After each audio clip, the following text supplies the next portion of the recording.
All right, so it's Revelation chapter 6. So, before we get into the reading, because you know how we're going to do it, we're going to break it down, try to get an understanding about everything.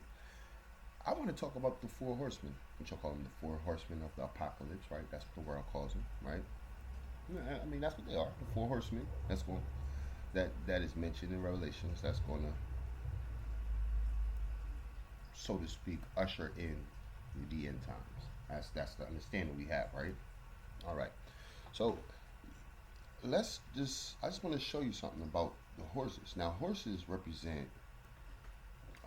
we know, a horse is strong, it's fast, it's used for travel, and it's used for war. So I want to show you some things out of the scripture when horses were mentioned before we get started, so we can understand what are the four horsemen. Are there literally four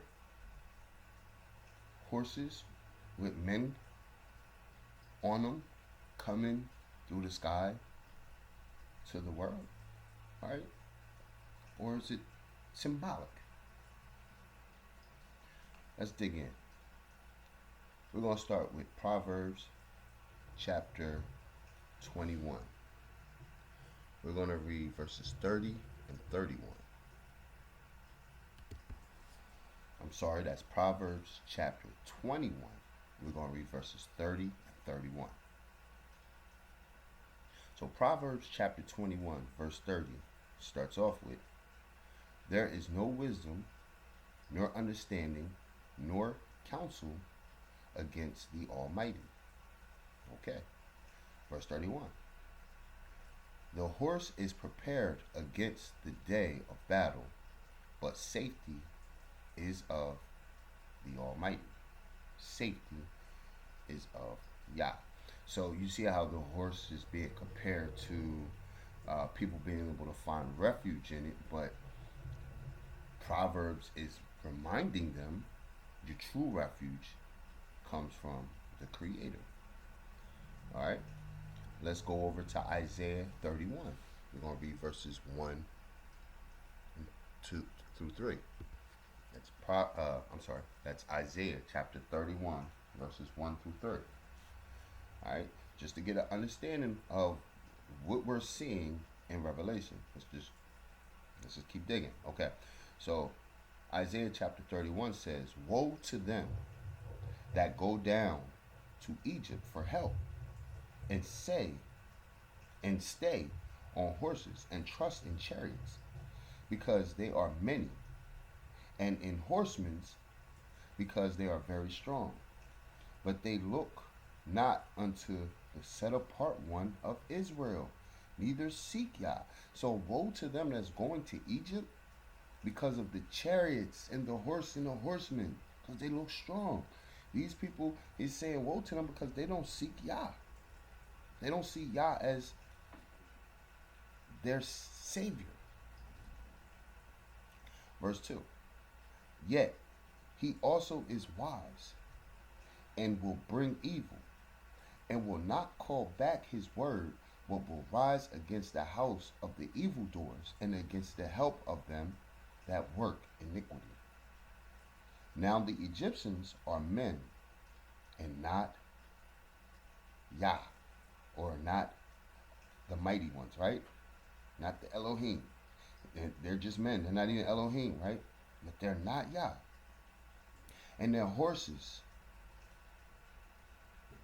are flesh, and not spirit." Right? These are fleshly horses.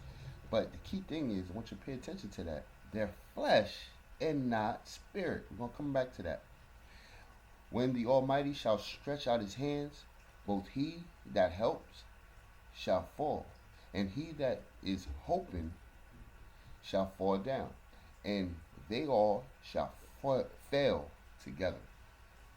So we see that it's being mentioned that the horses the men are not gods, right? They're not Yah. And the horses are not spirit, they're flesh.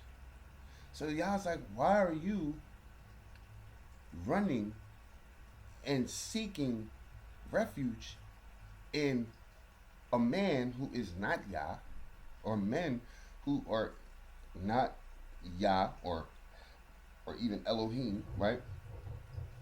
Right? They're flesh, and horses that are not spirit but are flesh.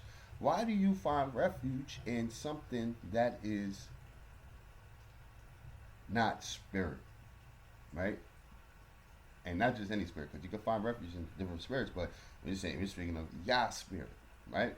Now, this poses a good question because the fact that the horses are being mentioned as flesh, is there a such thing of a spiritual horse? We're gonna come back to that. Let's keep going, though. Let's keep going. Let's go over to Psalms 33. We're gonna read verses 16 and 17. So, Psalms 33, verse 16.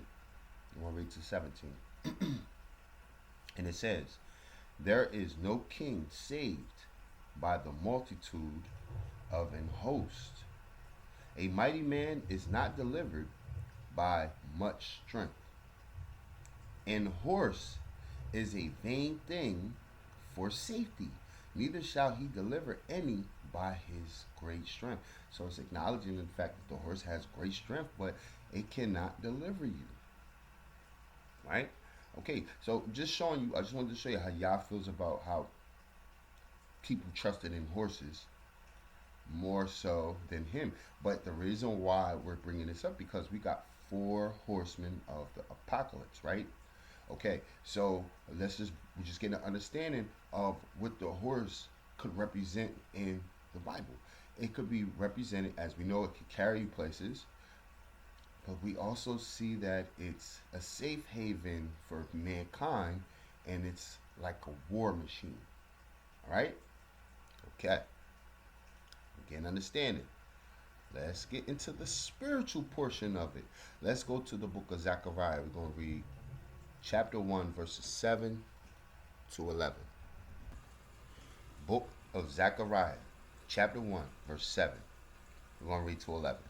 Now check this out, because now we're going to get into the more spiritual portion of horses, right? Now, let's just read. All right, so verse 7 says, "Upon the 4th and 20th day of the 11th month, which is the month Sabbath, in the 2nd year of Darius, came the word of Yah unto Zechariah, the son of Berechiah, the son of Iddo the prophet, saying, I saw by night, and behold, a man riding upon a red horse, and he stood among the myrtle trees that were in the bottom, and behind him were there red horses, not three, sorry, were there red horses, speckled and white. Then said I, O my master, what are these? And the angel that talked with me said unto me, I will show thee what these be. And the man that stood among the myrtle trees answered and said, These are they whom Yah have sent to walk to and fro throughout the earth. Right? These horses are who Yah has sent to walk to and fro throughout the earth. Very interesting. Verse 11. And they answered the angel of Yah that stood among the myrtle trees and said, now these are the horses answering this man, right? And this man is not a man, this is an angel. Okay? But they answered and said, we have walked to and fro throughout the earth, and behold, all the earth sits still and is at rest. Now, if you continue reading this, this is the fact that these horses seen this. I mean, they seen that the earth was still in at rest while Israel was going through a form of persecution. This angered the angel of Yah, and it led to the angel of Yah telling Zechariah to cry out You got to finish reading it to see that. But we got a lot to cover, so we're not gonna get into all that. But I'm just showing you that Yah has horses that goes throughout the earth, and you see what they doing? They're bringing back a message to one of Yah's angels. So the angels of Yah is like a messenger, right? Okay. It's like these horses are messengers for Yah's messengers. They help Yah's angels watch over the earth and see what's going on in the earth. Interesting, right? Very interesting. Let's continue. Let's flip over the page. Let's go to chapter 6 of Zechariah. We're going to read verses 1 through 7. Check this one out. And it says, And I turned and lifted up mine eyes, and looked, and behold, there came 4 chariots out from between 2 mountains. And the mountains were mountains of brass. In the first chariot were red horses. The second chariot, black horses. And in the third chariot, white horses. And in the fourth chariot, grizzled and bay horses. Now I can't help but notice. Now I don't know what color grizzled and bay is. Sound like it's a combination. It's probably like a gray and something. But I can't help notice that this almost sounds like the colors of the horses in Revelations, except for the grizzle and bay. The one that's missing is the pale horse, right? But this one is grizzle and bay. Not just, maybe I'm reading too much into this, but the Bible is a whole lot of symbolic. It's very symbolic. The Bible is very symbolic, but and it's actual. It's very actual. But anyway, I digress. Let's keep going. But okay, so you got the grizzle and bay horses, right? Verse 4 says, Then I answered, and I said unto the angel that talked with me, What are these, my master? And the angel answered and said unto me, These are the 4 spirits of the heavens. So now we are seeing horses being described as 4 spirits. Look how many of them it is. And there's for it to be that many, right? It equals 4 spirits. Very interesting. Because like it says, the first chariot was white horses. So it's one chariot, but then it's several horses pulling this chariot, right? And so on and so forth. So these are the 4 spirits. Let's keep reading. It says, which goes forth from standing before Yah of all the earth. Right? Verse 6 says, the black horses which are therein go forth into the north country, and the white go forth after them, and the grizzled go forth toward the south country. And the bay went forth and sought to go, that they might walk to and fro through the earth.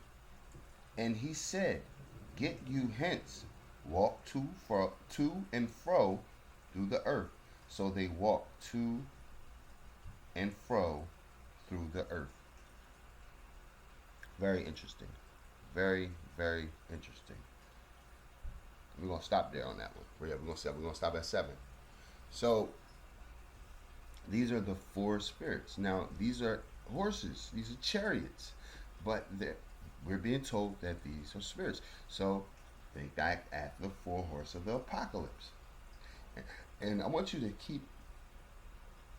keep in mind that it says these are the 4 spirits that Yah has sent out throughout the earth. Just keep that in mind. 4 spirits. Okay. Let's continue on. We're going to slide over to 2 Kings, chapter 6, verse 8 through 23.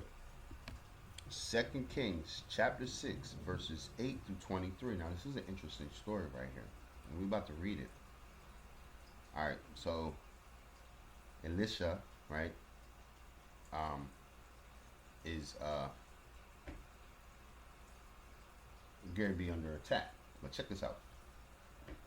Verse 8 says, Then the king of Syria warred against Israel and took counsel with his servants, saying, In such and such a place shall be my camp. And the man of Yah sent unto the king of Israel, saying, Beware that thou pass not such a place, for there the Syrians are come down. And the king of Israel sent to the place which the man of Yah told him and warned him of, and saved himself there, not once nor twice. Okay, verse 11.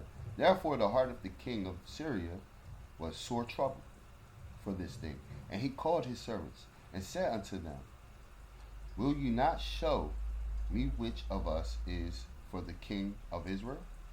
And one of his servants said, None, my master, O king, but Elisha, the prophet that is in Israel, tells the king of Israel the words that thou speakest in thy chamber, thy bedchamber. Verse 13. And he said, Go and spy where he is, that I may send and fetch him. And it was told him, saying, Behold, he is in Dothan. Therefore sent he there horses and chariots and a great host. And they came by night and encompassed the city about. And when the servant of the man of Yah was risen early and gone forth, behold, a host compassed the city both with horses and chariots. And his servant said unto him, Alas, my master, how shall we do? And he answered, Fear not, for they that be with us are more than they that be with them. Very interesting. Dasha's like, listen, we got the army of Yah on their side, right? They got those horses that Yah was speaking of when he said they trust in these horses, and it's vain. And the horses are not spirit, it's flesh, and these men are not gods, they are men. Okay. So Elijah's like, man, you got nothing to worry about, right? Okay, let's keep reading. And Elisha prayed and said, Yah, I pray thee, open his eyes that he may see. So Elisha is trying to comfort this young man. So he's praying that Yah opens the eyes of this young man. Watch what happens next. And Yah opened the eyes of the young man, and he saw, and behold, the mountain was full of horses and chariots of fire round about Elisha. I get it mixed up. You got Elijah and you got Elisha. All right. So anyway, so when he opened his eyes, he seen a mountain that was full of horses and chariots of fire round about Elisha. Now, those are not those physical horses that the Syrians rode in on. This is Yah's army. A small portion of Yah's army, might I add, that Yah sent to protect Elisha. Interesting, right? Very, very interesting.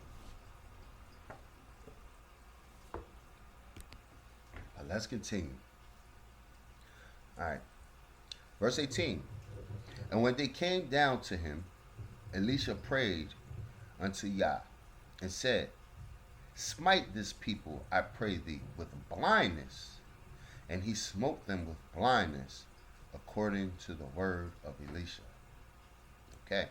And Elisha said unto them, This is not the way, neither is this the city. Follow me, and I will bring you to the man whom you seek. But he led them to Samaria. Now, you see what happened.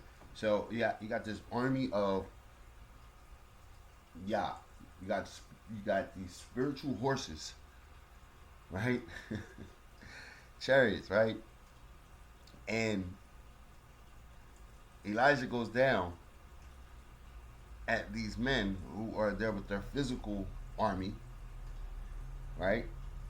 And he prays that Yah gives them blindness. He blinds them. So Yah blinds them, and he tells them, You're at the wrong place, friend. Let me take you to where you need to be. Okay, let's keep reading. We're gonna finish it up, and we're gonna move on. All right, we're reading the verse 23. All right, so and it came to pass when they were come to into Samaria that Elisha said, Yah, open the eyes of these men that they may see. And Yah opened their eyes, and they saw. And behold, they were in the midst of Samaria. And the king of Israel said unto Elisha, when he saw them, my father, shall I smite them? Shall I smite them? And he answered, thou shalt not smite them. So he's like, should I kill him? Should I take him out right now? And Elijah's like, no, no, no, no, no. He says, thou shalt not smite them. Wilt thou smite those whom thou hast taken captives with thy sword and with thy bow? So these are your captives. You ain't got to kill them. I brought them here and they're going to surrender to you. Right?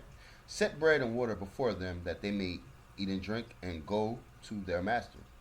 And he prepared a great provision for them. And when they had eaten and drunk, he sent them away, and they went to their masters. So the band of Syria came no more into the land of Israel. But I just wanted to finish the story out for you. But you see, Yah has spiritual horses, spiritual chariots. Right? Okay. Now, back to Revelations. Well, we ain't even started. So we're going to go to Revelations. Revelations chapter 6. We're going to read verses 1 and 2. Now, keep in mind, like what I said, there's things I want you to keep in mind. Keep in mind that Yah has spiritual horses. Now, a lot of people think, it's easy to think this, that these horses that we're going to read about, the four horsemen of the apocalypse, is probably believe that this is they're coming from heaven, like Yah is sending them from heaven. I want to show you something, okay? I want to show you something. Now they're coming from heaven, but are they servants of Yah? They're servants to. Let's just read. I don't want to confuse you, but I want to show you something. All right, so Revelation chapter 6 verse 1. And I saw when the Lamb opened one of the seals, and I heard as it were a noise of thunder. One of the four beasts saying, come and see. Now, we're going to notice that the four beasts that are in heaven, that we read about in the previous chapter, these are the four beasts that are in heaven. They praise Yah for all eternity. Right? These are righteous beasts. But these righteous beasts is going to introduce these horsemen. Each horseman comes out after its seals open. We'll see. Okay. Now, so the beast said, come and see. So the beast is speaking to John. The beast is saying, come and see. And then verse 2 says, and I saw, and behold, a white horse. This is your first horse, right? And he that sat on him had a bow. And a crown was given to him, and he went forth conquering and to conquer. All right. So now we got our first horse. It's a white horse. Somebody's on it with a bow, and they're given a crown, and he is told to conquer. Now, I'm spoiler alert. This man that is on him, on this beast, is the man of sin. The world calls him the Antichrist. Bible calls him the son of lawlessness, son of perdition. The man of sin. This man is possessed by Satan. Okay. It's an actual man. It's not a demon, family. It's not a demon. But remember, the horses on the heavenly plane, right? The horses are spiritual. On the physical, we see the physical horse that we ride and we have. But just like how we have horses in the spiritual realm, right? The angels have horses. Now, I want to show you something, because Satan is a copycat. I want to show you something, because I want you to keep in mind, Satan is a copycat. So, let's go here. Let's go to, where are we going? Let's start off at Isaiah. We're going to go to Isaiah chapter 14, verses 12 through 14. All right. Isaiah chapter 14, verses 12 through 14. Check this out. This is talking about Satan's fall, Lucifer. This is his fall. Listen what is said in the book of Isaiah about Satan. Verse 12 says, "How art thou fallen from heaven, O Lucifer, son of the morning? How art thou cut down to the ground, which didst weaken the nations? For thou hast said in thine heart, I will ascend into heaven. I will exalt my throne above the stars of Yah. I will sit also upon the mount of the congregation in the sides of the north. I will ascend above the heights of the clouds. I will be like the Most High." Satan wants to be like Yah. Now, Satan cannot be like Yah, only in the minds of men, because he can't. But what he's going to do is he's going to copycat after Yah. So the things that Yah has 4 spirits, right? Mentioned. We see also Yah has 4 beasts that are in heaven that serve him, right? If Satan's a copycat, let's go over to Daniel 7. I want to show you something. All right, so Daniel 7, we are going to read chapter 4 through 7. Verses 4 through 7. And we're going to read Daniel 7, verses 15 through 26. Check it out. So, Daniel 7, verse 4 says, and this is the 4 beasts. Daniel has a vision, and he sees 4 beasts. Now, check this out. Verse 4 says, "The first was like a lion, and had eagle's wings. I beheld till the wings thereof were plucked, and it was lifted up from the earth, and made to stand upon his feet, as a man. And a man's heart was given to it. And behold, another beast, a second, like to a bear. And it raised up itself on one side, and it had 3 ribs in its mouth of it, between the teeth of it. And they said thus unto it, Arise, devour much flesh." Verse 6, "After this I beheld, and lo, another like a leopard, which had upon the back of it 4 wings of a fowl. The beast had also 4 heads, and dominion was given to it." Verse 7, "After this I saw in the night vision, and behold, a 4th beast, dreadful and terrible, and strong exceedingly. And it had great iron teeth. It devoured and brake in pieces, and stamped the residue with its feet of it. And it was diverse from all the beasts that were before it, and it had 10 horns." Now, we're going to stop there. Because, all right, so Daniel sees these 4 beasts. Now, are these righteous beasts? Mm-mm. These are not righteous beasts. I'm going to show you. Let's go over to verse 15. We're going to read 15 to 26. This is Daniel's dream being interpreted. "I, Daniel, was grieved in my spirit, in the midst of my body, and the vision of my head troubled me. And I came near unto one of them that stood by, and asked him the truth of all this. And he told me, and made me know the interpretation of the things. These great beasts, which are four kings, which shall arise out of the earth. But the saints of the Most High shall take the kingdom, and possess the kingdom forever, even forever and ever.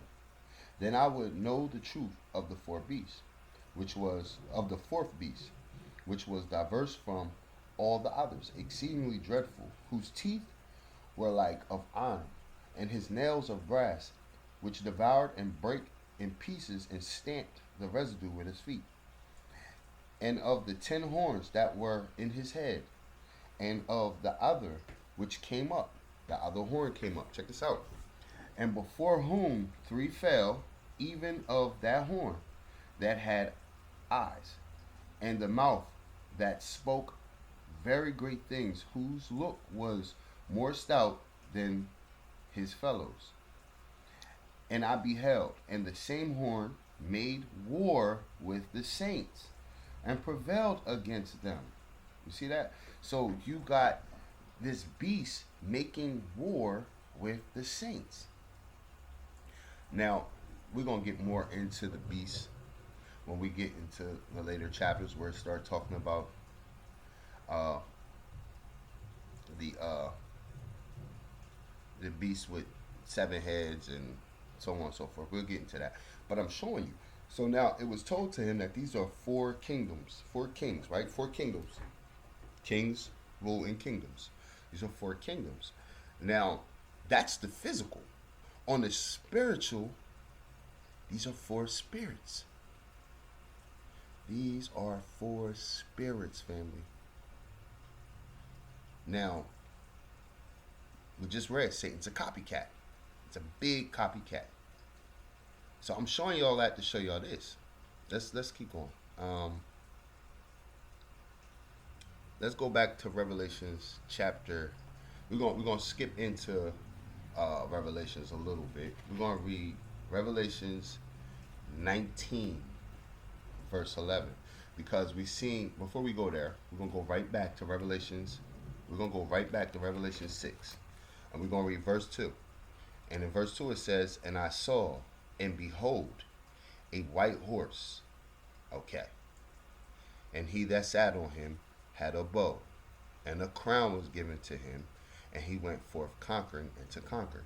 Now let's skip over to Revelations 19, and we're going to read verse 11.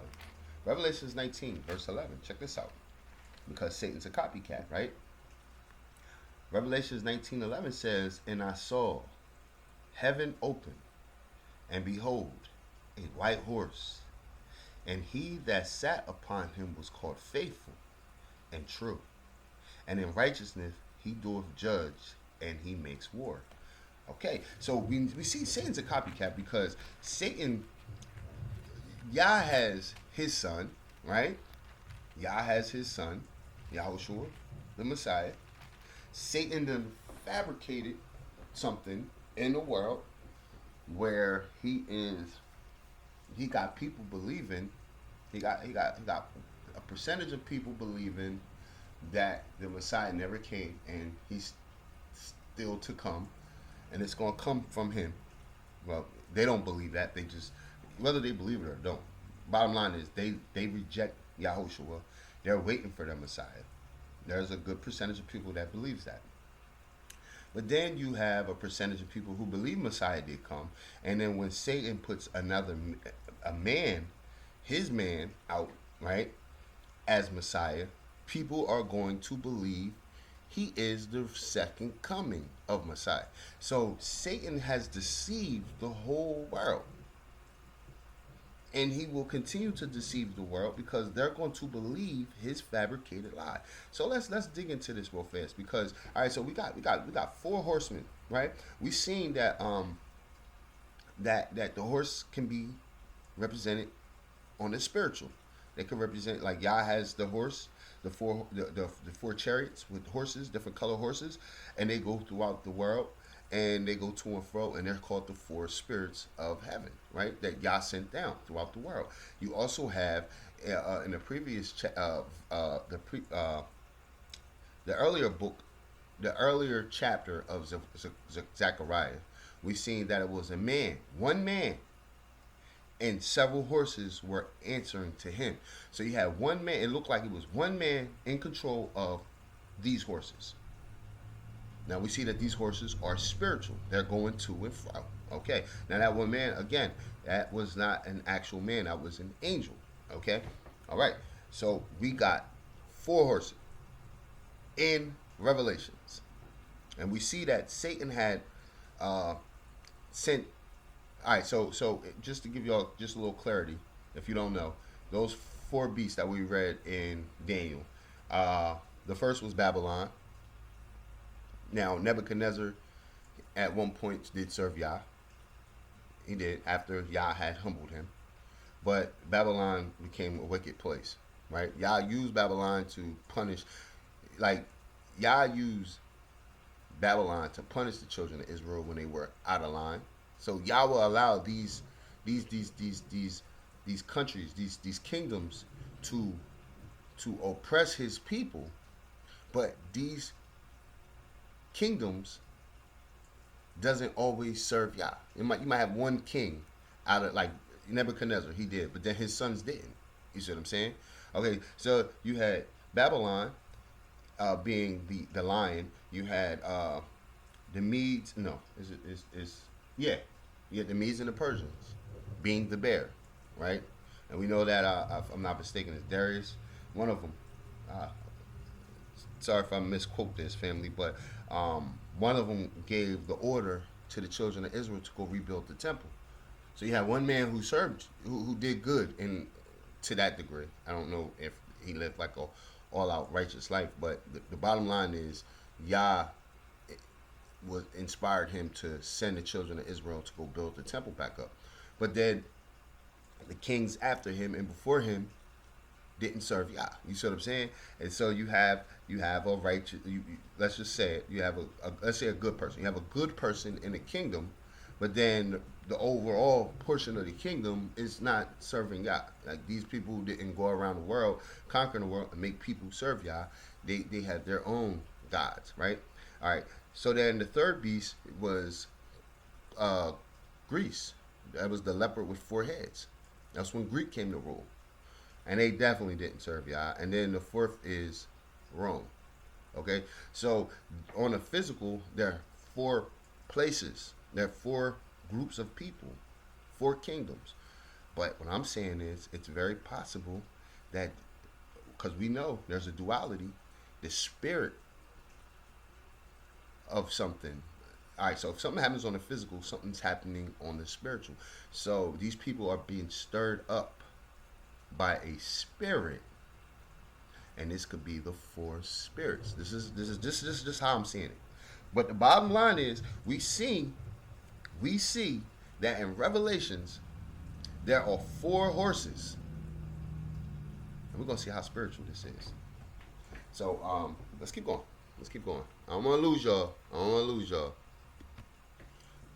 So let's just do a quick little preview on the man of sin, because we're going to do a whole lesson for this. But being though we're seeing him being mentioned here in Revelations chapter 6 verse 2, let's just talk about this a little bit. So he says he came in on a white horse. Who rides white horses, family? Doesn't kings ride white horses? So he's going to come in on a white horse. Now that could be like because there's a lot of symbolism here, right? So white horse, royalty, king, or that's because he wasn't a king first, because a crown was given to him. So he comes in on royalty. So he comes from a very wealthy family, probably the richest family. Oh, we're gonna get into that when we get into the man of sin. We're gonna get into that.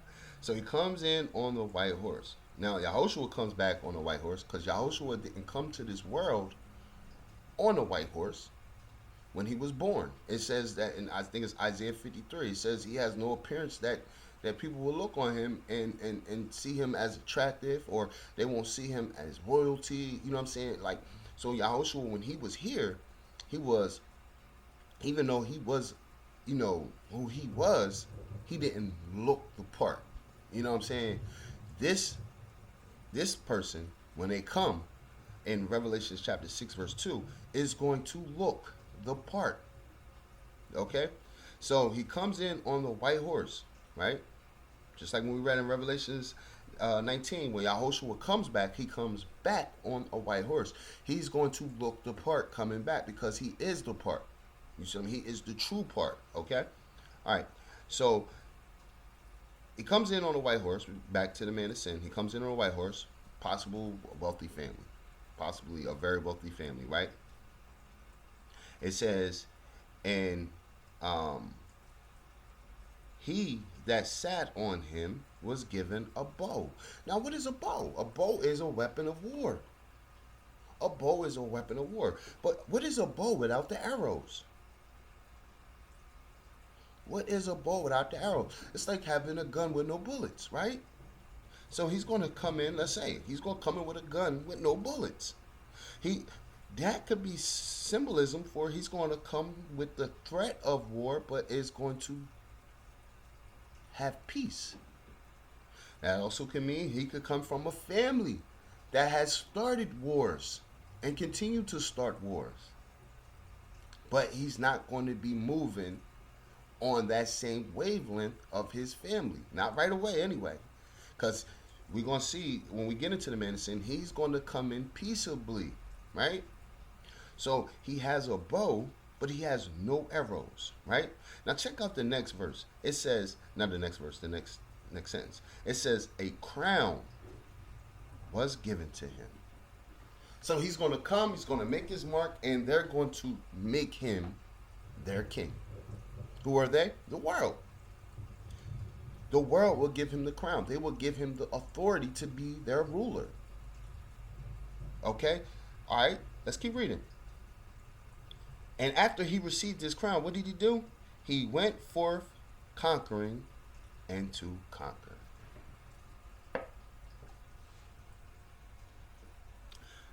Let's dig in just a little bit of this character. All right? Just a little bit. So we're gonna scroll down to Matthew. We can go to Matthew chapter 24, verses 15 through 27. So Matthew 24, verse 15 through 27. Check it out. I want you to see something. Listen to what Yahushua says. Matthew 24, verse 15 to 27. It starts off 15. It says, when you therefore shall see the abomination of desolation. See, that's the name. That's his name. It's another title for him. Abomination of desolation. Spoken of by Daniel the prophet. Now when we get into the man of sin, we're going to really break that down.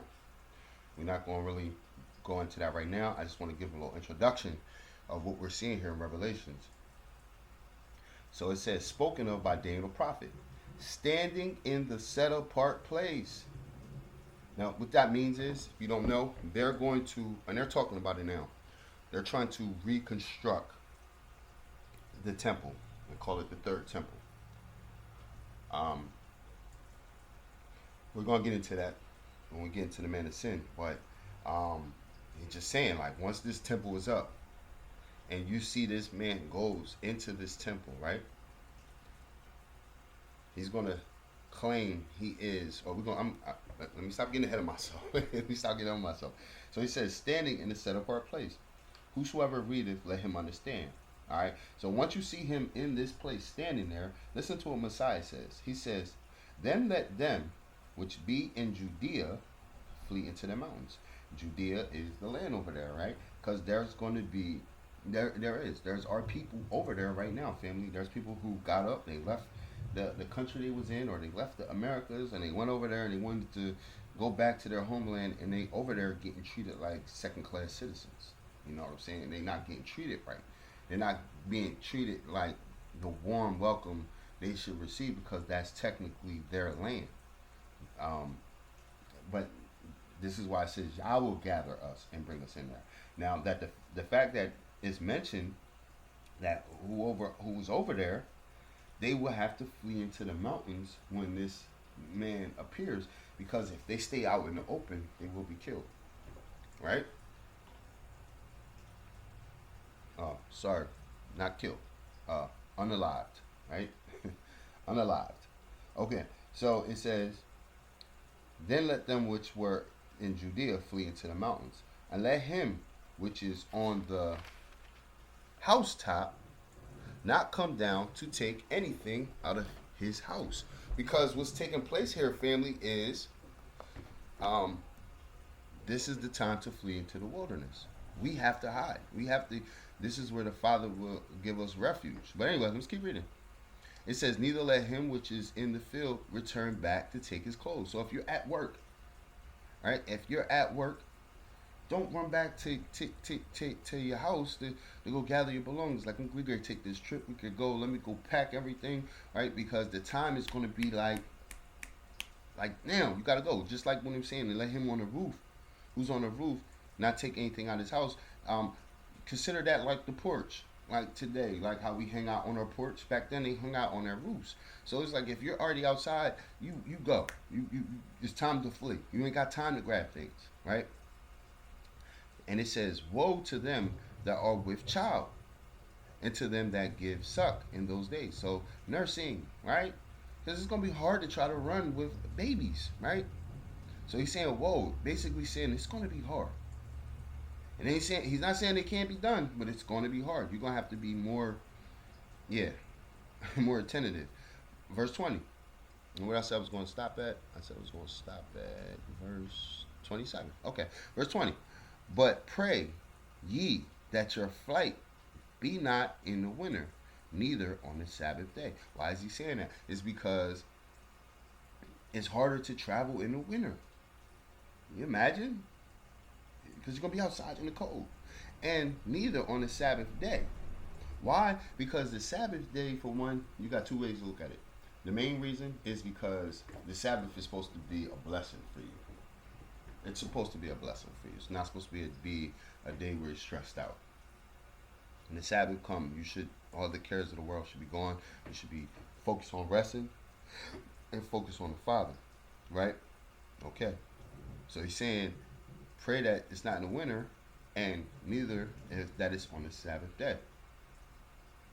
Verse 21 says, "For then shall be a great tribulation, such as was not since the beginning of the world to this time, nor ever shall be."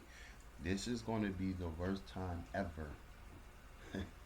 The worst time ever is about to unfold. So, yes, it's time to flee. I also want y'all to pay attention the power of prayer up there. Pray that your flight be not in the winter, neither on the Sabbath day. Your flight is going to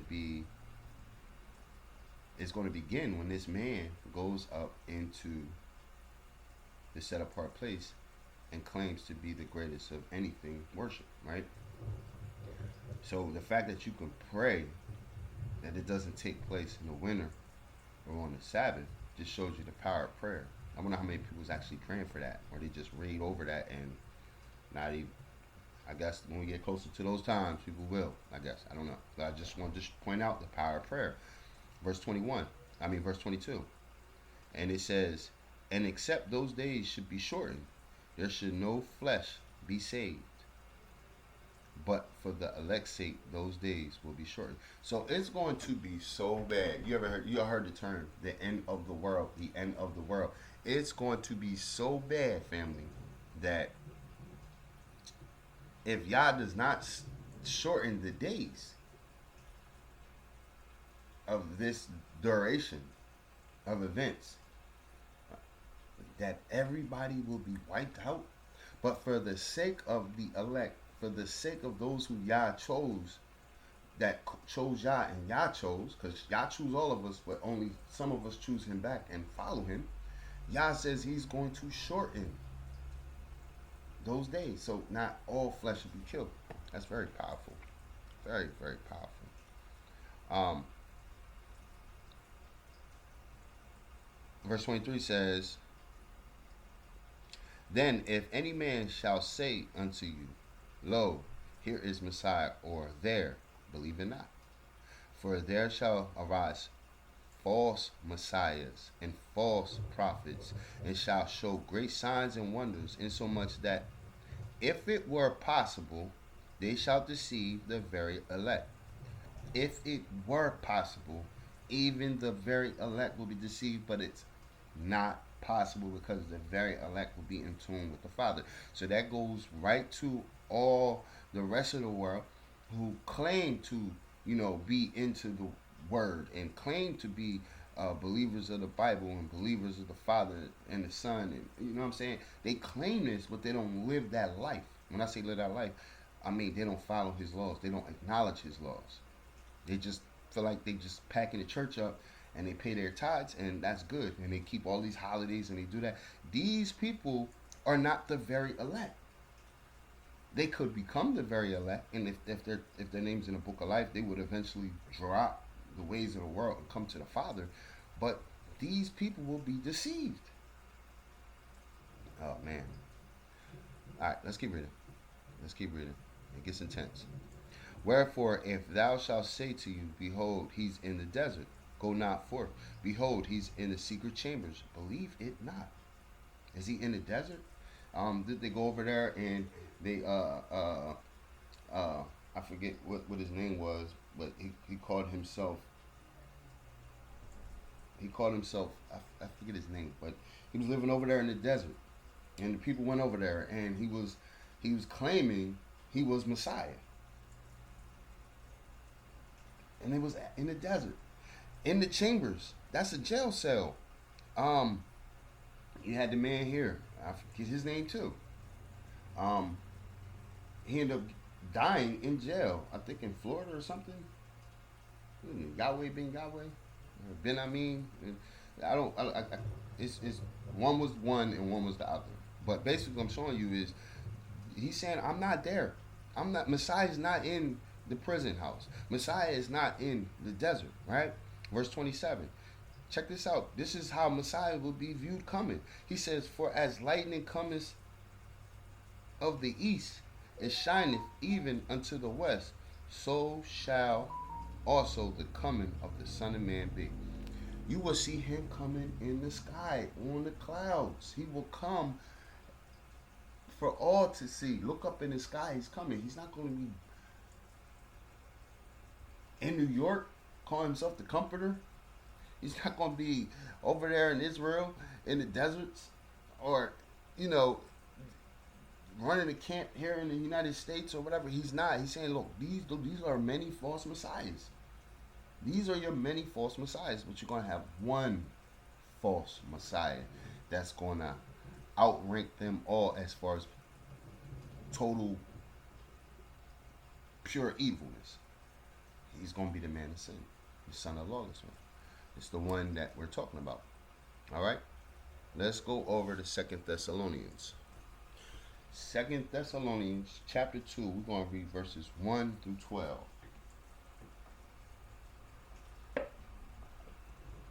All right, check it out, family. 2 Thessalonians chapter 2, verse 1. Now we beseech you, brethren, by the coming of our Master, Yahushua Messiah, and by our gathering together unto him, that you be not soon shaken in mind, or be troubled, neither by spirit, nor by word, nor by letter, as from us, as that day of Messiah is at hand. Let no man deceive you by any means, for that day shall not come except there come a falling away first. Now, what's that falling away? Falling away is people who once believed in Messiah stop believing in Messiah. They stop believing in the good news. They stop believe they're pretty much, they're either going to not even believe in Yah once they have, or they're going to believe in Yah and they're going to reject Yah's son. I'm actually seeing that already. That's already taking place. There's people like all over social media. There's people I actually met before, fellowship with before, that believed in Messiah. All of a sudden, do not believe in Messiah. It's already taking place. So the falling away is people who once believed stop believing. So because before he could come, those who are on the fence basically, they're going to pick a side. You know what I'm saying? You're either going to be for Yah and Yahushua, or you're not. And you can't be for Yah without being for his son Yahushua. You know, there's probably people who's going to hear this, and I'm not even, they comment, I don't even comment. In fact, I wish it was a way to block them and stuff, because, like, if you're going to sit down and listen and learn and get an understanding or do your research, that's one thing. But if you come to try to bring a disruptive understanding, your misunderstanding. Yeah, I ain't got time for that. We're not gonna argue about this. We're not gonna argue about this. So the falling away has to come first, and that man of sin, and the first, and that man of sin be revealed. So the falling away first, then air quotes the Antichrist comes in. Okay, the son of perdition. Verse 4: Who opposeth and exalted himself, we're speaking about the man of sin, he opposes and he exalts himself above all that is called Yah, or that is worship, so that he, as a God, sitteth in the temple of Yah, showing himself that he is Yah. He's going to make people believe he is the creator, or he is the Messiah, right? This is what he's. Remember, he went once, because we read that it said a crown was given to him. Then he went to go conquer and conquered. Yes, he's conquered on a physical and on a religious level.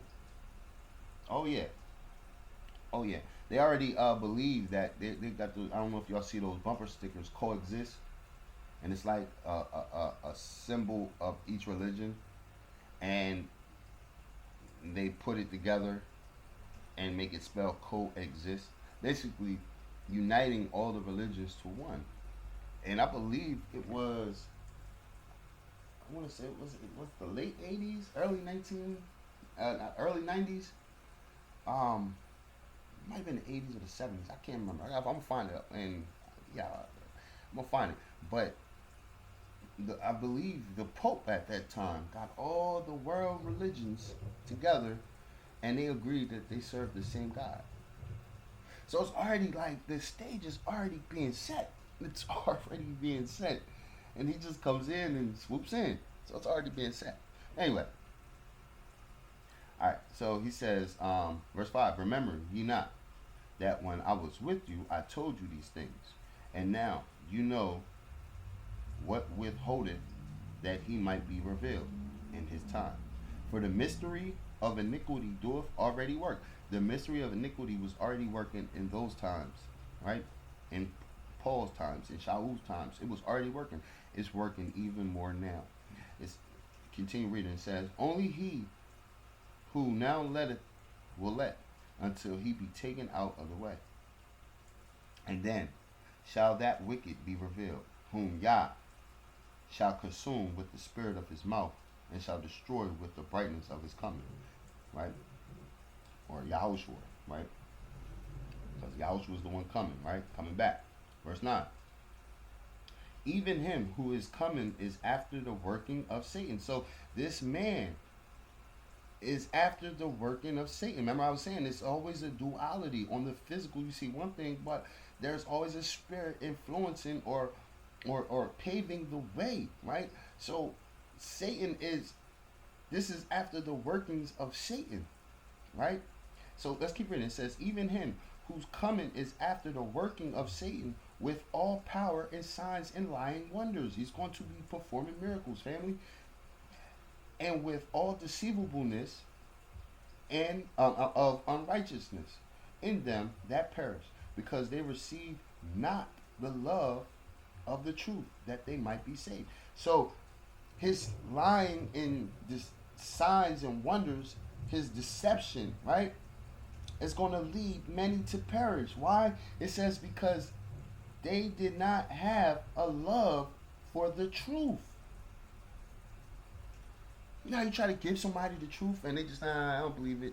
I don't see it like that. Or he knows my heart. And they just want to keep living their life the way they live in their life and not live their life conform to Yah's will, but they want to conform it to their will. We're taught in scripture, lean not on your own understanding. So when you're leaning on your own understanding and you're not trying to lean on the understanding of the Almighty Yah, right?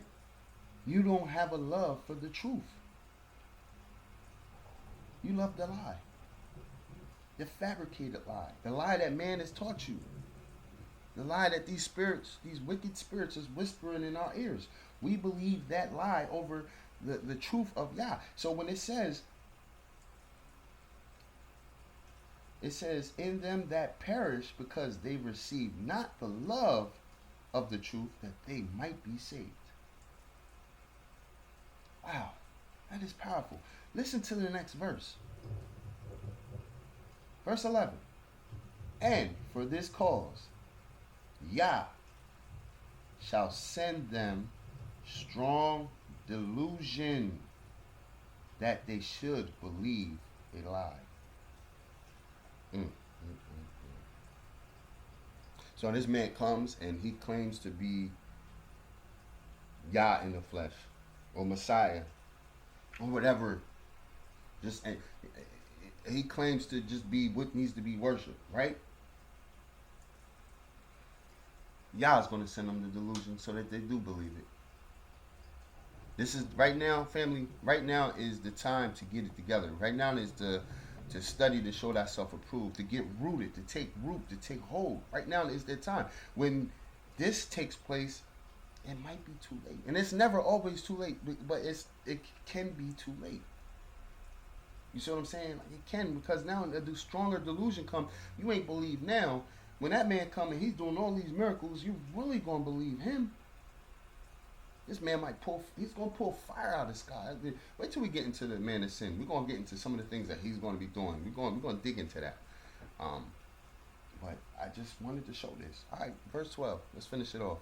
It says, so that they should believe a lie, and that they might be damned or doomed, who believeth not the truth, but have pleasure in unrighteousness. Wow. That is sad, family. That is sad.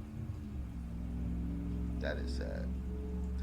So, let's go back over to Revelations. Let's go back over to Revelations. We're going to go back to Revelations verses 2. So one more thing we want to point out.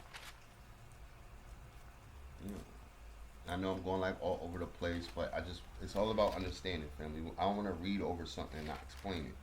I pray Yah gives me the understanding that I can explain it, right? So we just covered the fact that he's coming in on a white horse, and he who sat on him, it was given a bow, the thread of war, right? And a crown was given to him. He's going to become ruler. We see that, right? Okay.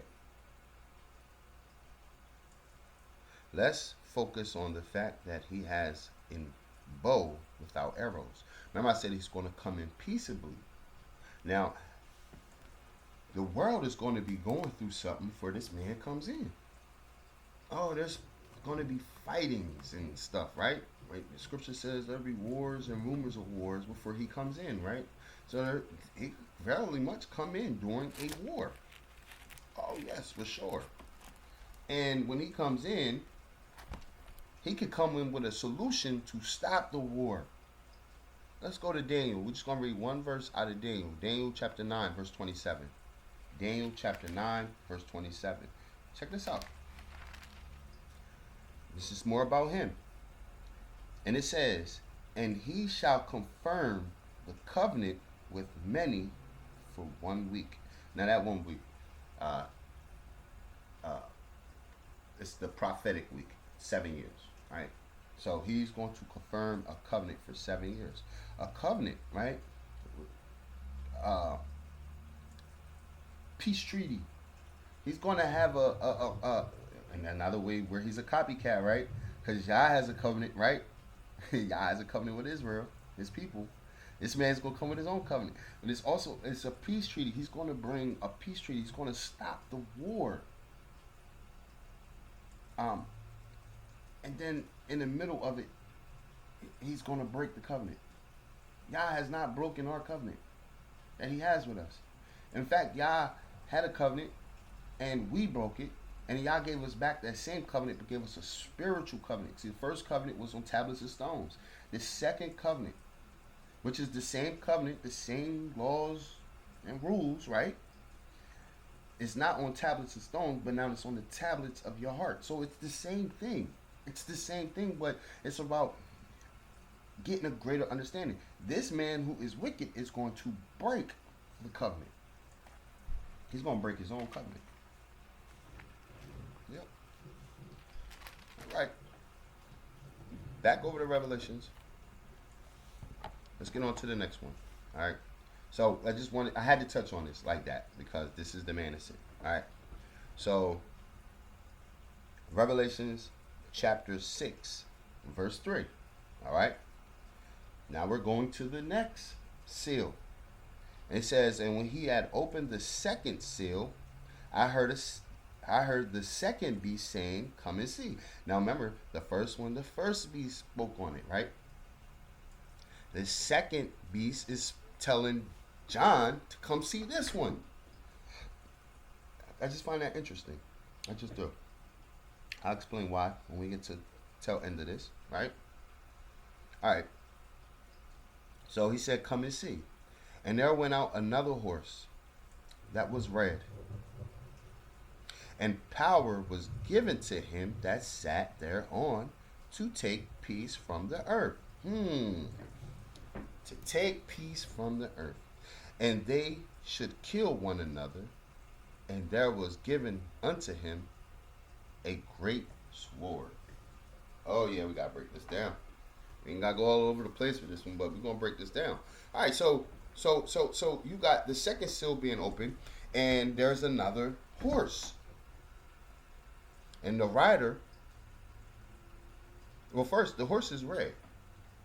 So the first one, the horse was white.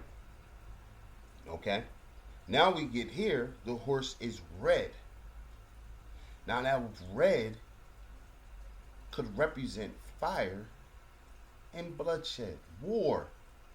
A war horse. Because what was said, it says that it was given to him to take peace from the earth. When you remove peace, you have chaos, you have war.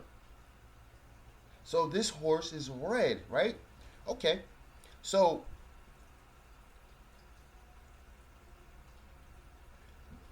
they kill one another. So who is the they? It's the nations. The nations are now fighting. Now we see that the man of sin is going to offer a peace treaty, and then he's going to break it. Y'all follow me? He is going to break it. When the peace treaty is breaking, you got all out war happening again. Right? So there's going to be fighting. Who is given to take peace from the earth? Satan. Satan inspiring his Messiah, his the one who he wants the world to believe is God. So this is all being done by the man of sin. Not another person coming in. Come on now. Come on. Okay. All right. So you got all this taking place, right? Okay, let's keep reading. I'll show y'all. Revelation chapter 6, verse 5. And when he had opened the third seal, I heard the third beast say, come and see. And I beheld, and lo, a black horse. And he that sat on him had a pair of balances in his hand. Very interesting. Pair of balances in his hand. What's being said? Now this I found this interesting because it says, and I heard a voice. It doesn't say who's speaking here. Usually when you hear somebody says something, you get you're told who's speaking. So it says, I heard a voice in the midst of the four beasts say. So either one of the beasts said it, or the voice just y'all get what I'm saying. But the key thing is he heard a voice say. And what did the voice say? It says, a measure of wheat for a penny, and 3 measures of barley for a penny. And see thou hurt not the oil and the wine. Balances, measurements, prices. So let's look at this on a physical. All right, so you had a man come in. He's given a crown. He's king. He has a peace treaty, right? He's doing what he do. He breaks the peace treaty, right? He breaks the covenant. War breaks out. When war happens, what makes sense that would happen next?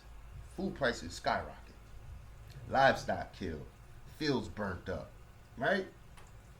Things start costing a lot of money, especially if it's a really, really bad war. Then you also got inflation, right? So you got all this stuff taking place. These are all things that are taking place because of war. Okay? All things that are taking place because of war. Now, I want to touch on it says that all right, so the price of wheat, right?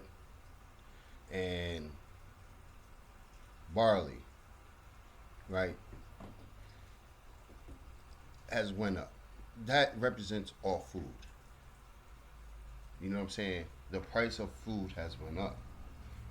Now, what I found very interesting, and I actually, family, I really was like researching this, trying to get an understanding of this, where it says, "Hurt not the oil and the wine." So it's like the prices of the food is going up. The key word here is hurt, not. So hurt. So now, I believe that these four horsemen are four spirits. It's a spirit. It's a wicked spirit that has ushered in the man of sin and all this chaos in the beginning portion of these scrolls being open. All right, that's my understanding, because there's no physical horse and a physical rider coming out of the sky, and then all this is taking place. This is a spiritual thing. Now, the fact it said "hurt not." Let's stop right there. Let's think about that. So that means the barley and the what was it? It was barley and it was wheat, right?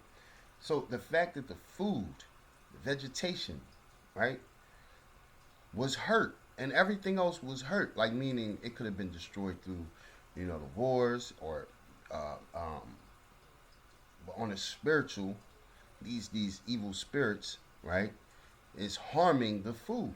But they are being given the command not to hurt the oil or the wine. Now, like when I was like looking it up, like seeing how other people viewed it, it was like, yeah, oil, gas. Like what? Oil, cooking oil, so you could cook and, huh? Now the oil comes from the vegetable, like the olives, right? The wine comes from the fruit, right? The vineyard, the vines, right? Okay. Now, just hear me out here. This is the understanding I have, right? Um, this is the understanding I have. The oil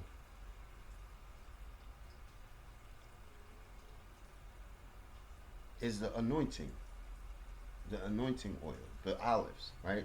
Because in this time, you're still going to have people who are in the world who didn't make the wilderness, and they're going to come to Yah, because there's going to be I wouldn't be surprised if it's like a whole underground setup where you got people who are going out and reaching these people, because they're gonna have to be underground with it, because we're gonna see what's gonna happen to them if they're out in the open. We're gonna see that in a little bit. All right, so you got the oil. The oil to me could represent the anointing. You know what I'm saying? So hurt not the olives, right? The olive oil, the oils, right? Now people can say like, no, it's cooking grease and this, that, and the fifth. Okay, you know what? I don't know. There's none. I've been searching. There's nothing that I've seen to really give a definitive answer. You know what I'm saying? But this just makes sense to me. Now check this out. The oil, the anointing oil, right? Okay. And then the wine. Why the wine? Now, we're going to read, not in this chapter, but as we get deeper into Revelations, we're going to read that the water is going to be poisoned. The water is going to be poisoned. I'm going to show you something.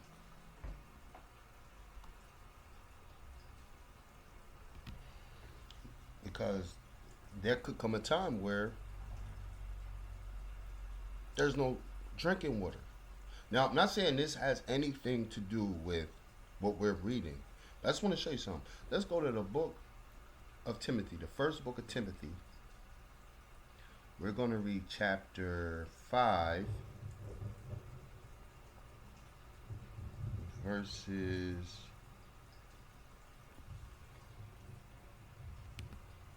23. So 1 Timothy chapter 5, verse 23. Now listen to what's said here. Drink no longer water, but use a little wine for stomach's sake and thine often infirmities.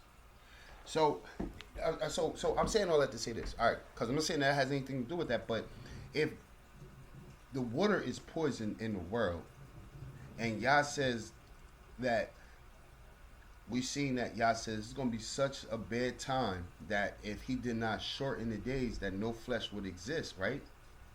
And he said that he shortens the days because of his elect, right? Because of his anointed ones, right? He stops all of this. He sends his son, and he brings this to an end before all flesh is killed off. We see Yah, even through all of this, Yah is still compassionate. Yah is still merciful. So, going back to what we just read in Revelation chapter 6, where it says, hurt not the oil or the wine. Okay, we're trying to get an understanding. The oil, like I said, it could be the anointing oil. You know what I'm saying? The wine makes sense that if Yah is going to allow the waters to be poisoned, because there's going to be a time where the waters are going to be poisoned, then people may have to drink wine and water no more. Yeah, makes a lot of sense. It's crazy how the movies play into the stuff in in the Bible. Like, remember the book of Eli? It was hard to find water, and if you drank from a certain water, you was, you know what I mean, it did something to your body. I mean, if people were eating people and stuff like that, yeah, the water was bad. Imagine what this water is going to be when Yah allows all this stuff to take place. So, I mean, that's my thoughts on that, family. Very interesting, to say the least. You know what I'm saying? It's very interesting. All right. Let's continue on. Verse 7. We're back in Revelations. Revelations chapter 6, verse 7. And it says, and when he had opened the fourth seal, I heard the voice of the fourth beast say, come and see. So now we got all four beasts spoken. And they spoke of, if you notice, each beast spoke of each horse and rider. We're going to continue reading on in the rest of this chapter, because we're going to read this chapter today. We're going to continue reading on the rest of this chapter, and we're going to see other seals being opened, and you don't hear the beast saying nothing. They're not telling John to come and see. That's why I said I think that's interesting. Like I slowed down the reading of Revelation because there's so much stuff compiled into it. So slow it down, like pay attention to little things and greater things, and you know what I'm saying, just trying to get an understanding. All right, but anyway, so it says, and when he had opened the fourth seal, I heard the voice of the fourth beast say, come and see. And I looked, and behold, a pale horse, and the name that sat on him was Death. All right, so we got a rider named Death. Okay, and it says the hell, but it's the grave. The grave followed him. And power was given unto who? Not him. Them. Right? over the fourth part of the earth to kill with the sword, and with hunger, and with death, and with the beasts of the earth. Mm, mm, mm, mm. Israel, if you are found worthy and you're attuned with the Father, you will be in the wilderness. If you're somebody who does not is not connected with the Father yet, but you get connected with the Father while this is taking place, you're going to experience this. Those who are found worthy to either hide in the grave, well, I mean, where like Yah allows you to rest in peace. Hopefully, you live the righteous life. So when you wake up, you'll be in the first resurrection. Yah willing, hallelujah. Or you're going to be given mercy in the wilderness, and you will not see all of this. Imagine what's being said here. So we got a fourth rider. Like I said, I believe these are like four spirits. Each horse is its own spirit. We've seen how the righteous spirit spiritual horses Yah has, and what they did. They go to and fro, they deliver, they see. The horse carries something. It's a weapon of war. It's an animal for war, and it also can carry something. It's carrying a rider. The rider, the spirit. Remember, it was that one man with. In the book of Zechariah, it was one man standing by the myrtle trees with all those horses, and he was speaking to the horses, and the horses were responding to him, telling him what's going on in the world. Right. So you got four riders ushering four spirits. But we know the first one, right? The white horse. That's the man of sin coming. We know the man of sin is going to cause war. So the spirit that is these four horses is on this man, right? He brings war. A reaction of war, you get food prices going up. After you got food prices going up, so you got war, food prices going up, you got people starving, right? You have dead bodies. What happens when you have dead bodies just laying around? You get famine. You get disease. All right. Let's read it again. So it says, and when he opened the fourth seal, I heard the voice of the fourth beast saying, come and see. And I looked, and behold, a pale horse. And the name of him that sat on him was Death. So death is now ushered in. Even though people were dying before that, but now people are dying on a larger scale right now, right? And the grave followed him, right? He's like the reaper. Okay. And power was given to them over the fourth part of the earth to kill with the sword. So it's still war. It's still being killings, right? And with hunger. Of course, the food prices are up. The food is being destroyed. Harm not the wine and the oil, right? So the food is being harmed, right? So you got people being hungry. You got people starving. All right? And with death, okay, because you got all this stuff taking place, right? You got sickness, disease. But here's the one that was interesting. And with the beasts of the earth.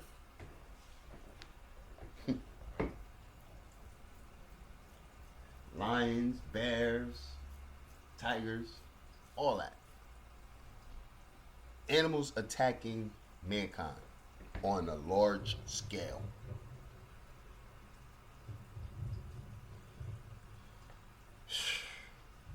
I mean, you're going to have things going on in the world. You see the food. All right, so harm not. Remember the key words, harm not the wine and the oil. So things are being harmed. So you might have war taking place where like where the animals were living at is being destroyed, and now they're forced into the inner city areas. People are coming more in contact with the animals, and the animals are aggressive. A spirit has been released upon them to attack. Whew. My. My. It's some heavy stuff, family. This is truly some heavy stuff. But hey, so those are your four horsemen of the apocalypse, right? And that's what transpired. Let's continue reading the rest of Revelation chapter 6. Because it's you see a switch up now. Now check this out. This is where you see a switch up. So from from verses 1 to 8, and speaking of the four horsemen, right? From 9 to 17, you're going to see something different in a way, right? Just check it out. Okay, so Revelation chapter 6, verse 9. And when he had opened the fifth seal, I saw under the altar the souls of them that were slain for the word of Yah and for the testimony which they held. So in this seal, nothing takes place on the earth, something takes place in heaven. Get me. The earth is still going through what it's going through. This death is depopulation taking over is going about. You got killings, you got wars, you got animals attacking people, you got people running scared, mankind in fear. But in the fifth seal, Yah is remembering those who were slaughtered. Yah is remembering those that were slaughtered. Now, what I want to point out was, where was the slain? Let's read that again. And when he had opened the fifth seal, I saw under the altar the souls of them. Okay. So the souls of those are under the altar. Now, y'all remember in the previous chapter, if you've been following, how we showed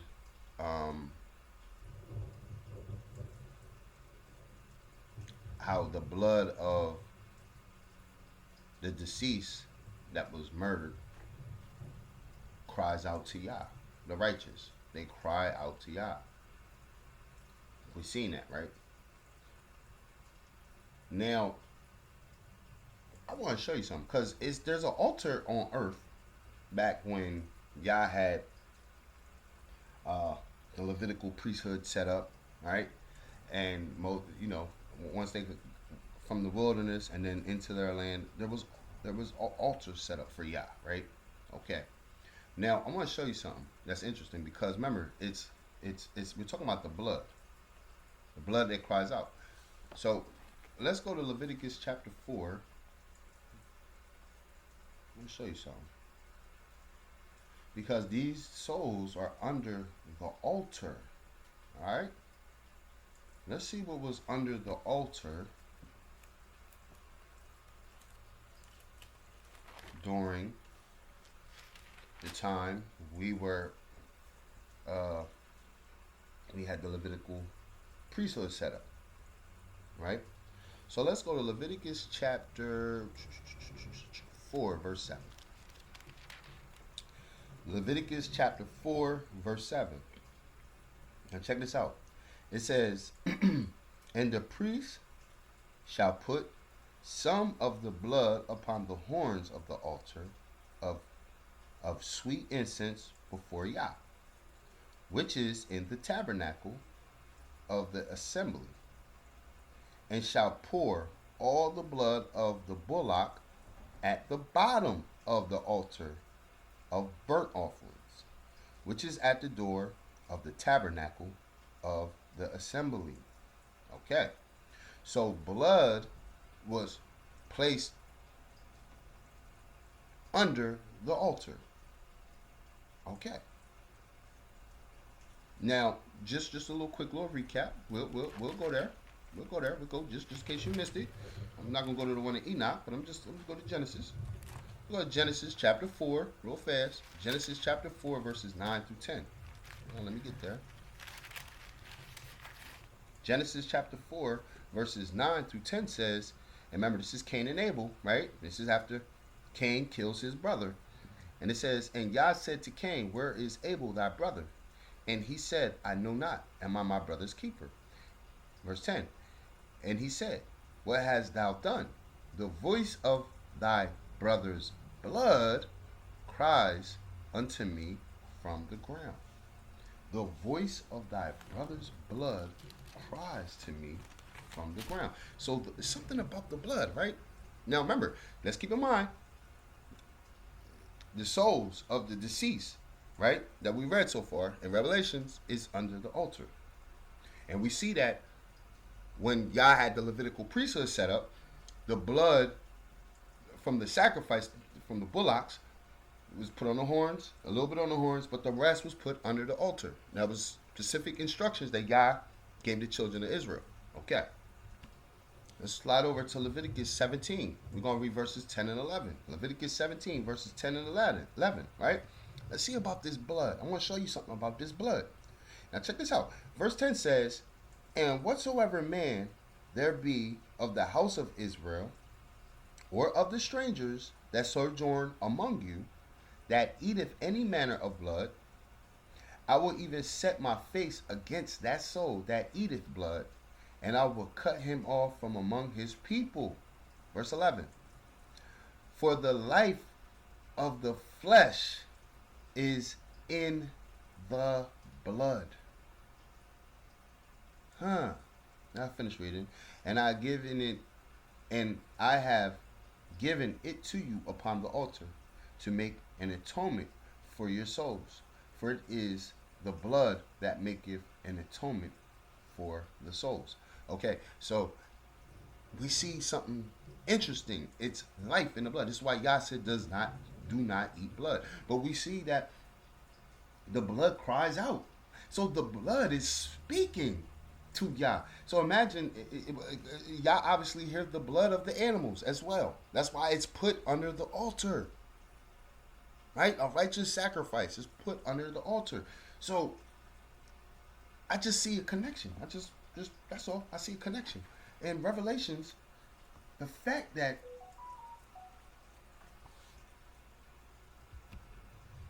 we got the souls of those that was killed. We're going to continue reading though. But they're under the altar. But we see that when the altar was here on earth, the blood of the bulls was there. And we see that the blood speaks to Yah. So this is why we don't eat blood, family. This is exactly why we don't eat blood. It's nasty for one. But two, the blood is speaking to Yah. So it's an abomination. That's the blood of animals as well, family. He can hear. He can hear it. Now, it's the reason why the blood of the bulls was put on the altar, because it was for the sacrifice. So it speaks. It's making atonement for their sins, but it's not able to cleanse the sins the way Messiah's blood cleansed the sins, because people was just doing it vainly. You get me? All right, so let's continue on. All right, so it says, I'm going to read that again. It says, and when he had opened the fifth seal, I saw under the altar the souls of them that were slain for the word of Yah. What they were slain for the word of Yah. And for the testimony which they held. What's the testimony? Yahushua is Messiah, right? Okay. Verse 10. And they cried with a loud voice, saying, they cried? They cried? What cries out to Yah? The blood. The blood cries out. So they cried out with a loud voice, saying, how long, O Yah, set apart and true, doest thou not judge and avenge what? Avenge our blood on them that dwell on the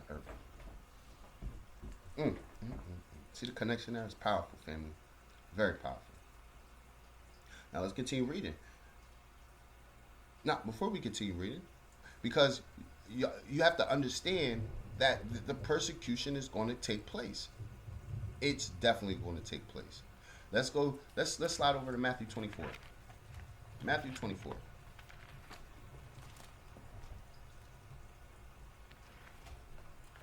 Matthew 24. And we're going to read verses 9 through 14. Check this out. If you didn't know, there it is. 9 through 14. Matthew 24, 9 through 14. Verse 9 says, and they shall deliver you up to be afflicted. This is after the son of lawlessness is on the scene, right? This is after the let's just keep it. Let's keep it. Yeah, but this is during that time. This is during that time. Because they're not doing this right now. You can't say this is happening right now. This will happen in the future. It says, and they shall deliver you up to be afflicted, and shall kill you, and ye shall be hated of all nations for my name's sake. What name's sake you talking about? Yahushua. You will be hated for holding the testimony of Yahushua. Not just by Babylon, not just by America, but by all the nations. Why? Because this man is on the scene and he's going to be saying, I am. And when you say he's not, they're going to be offended. Let's keep reading. Verse 10. And then shall many be offended. See? And shall betray one another and shall hate one another. Verse 11.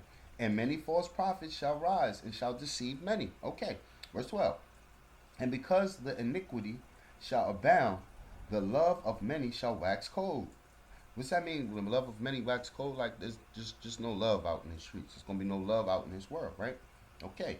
But he that endureth unto the end, the same shall be saved. Okay. So the only way you're saved is when you endure to the end. I never understood why people, like especially in the churches, they say, I'm saved, I'm saved. No, scripture says you gotta endure to the end to be saved. So yeah. Let's keep it. Verse 14. And what was I supposed to stop at? Verse 14. Okay. And this, the good news of the kingdom, shall be preached in all the world for a witness unto all nations. And then shall the end come. So, remember I was saying it's going to be like a little underground system set up. Like we're like those that's left out in the world while this is going on are still going to be trying to reach people who will come to the Father later, right?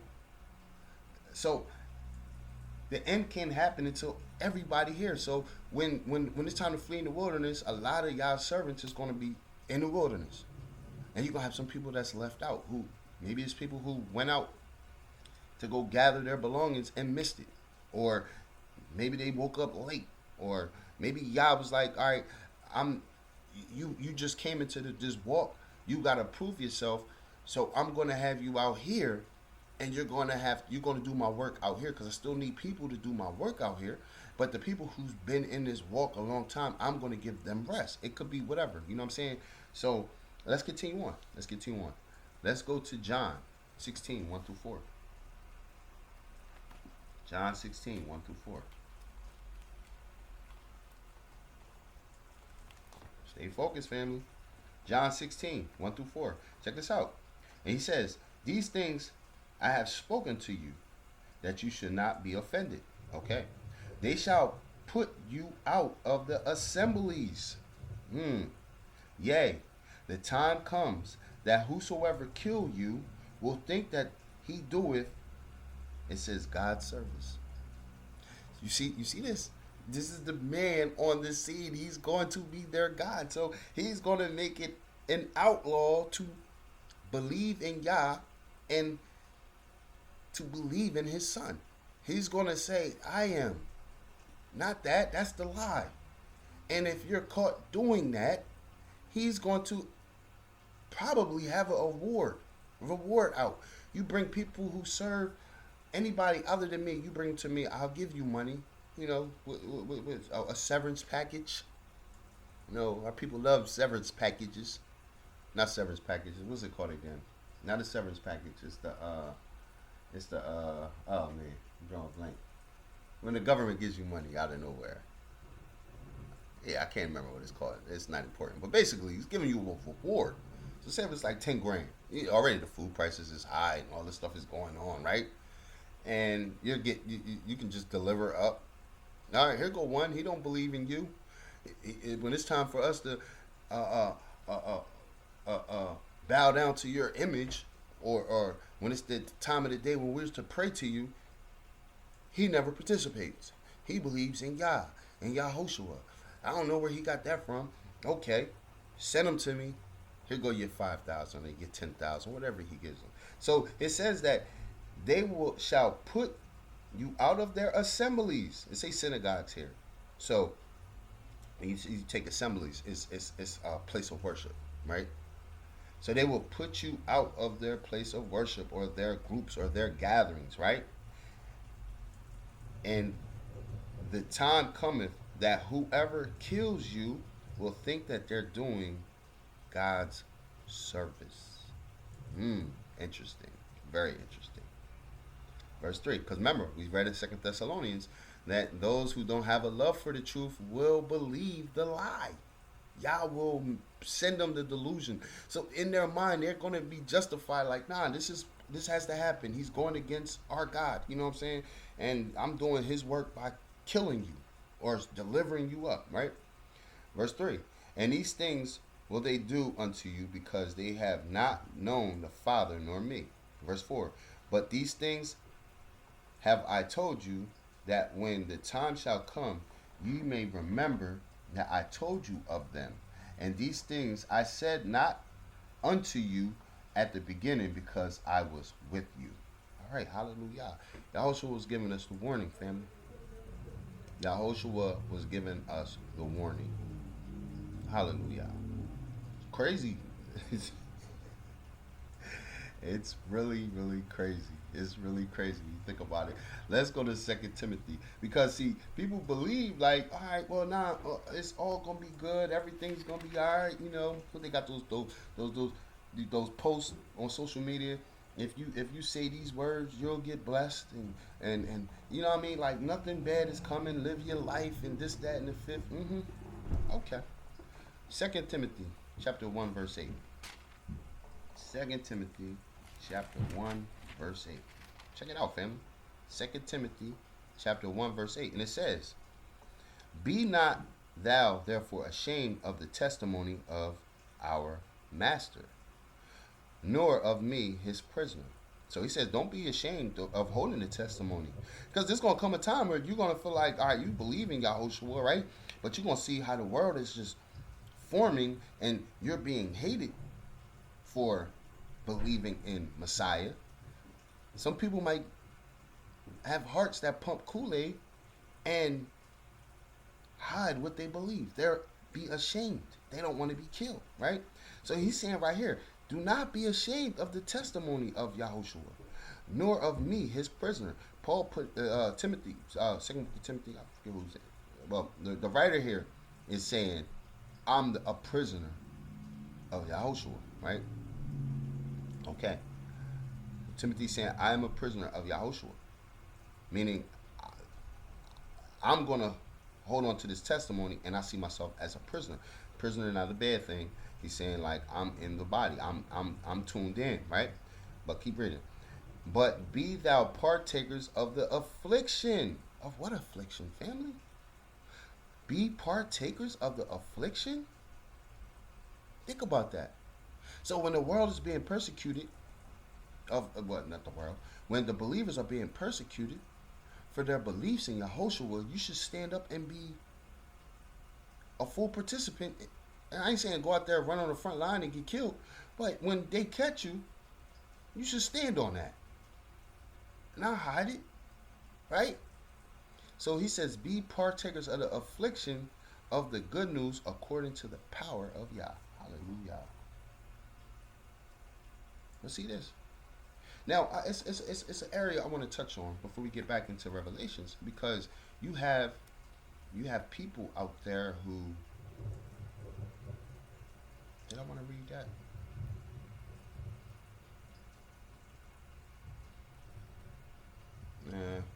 It's okay. Yeah, we're cool. All right, so you have people out there that believe that, all right, well, nothing bad is coming. Nothing bad is coming. We see in Revelations, we see the total opposite. You listen to your religious leaders today, and especially those prosperity teachers and stuff like that. They're telling you all the good things that's going to happen in your life because you came to religious service. You gave your tithes.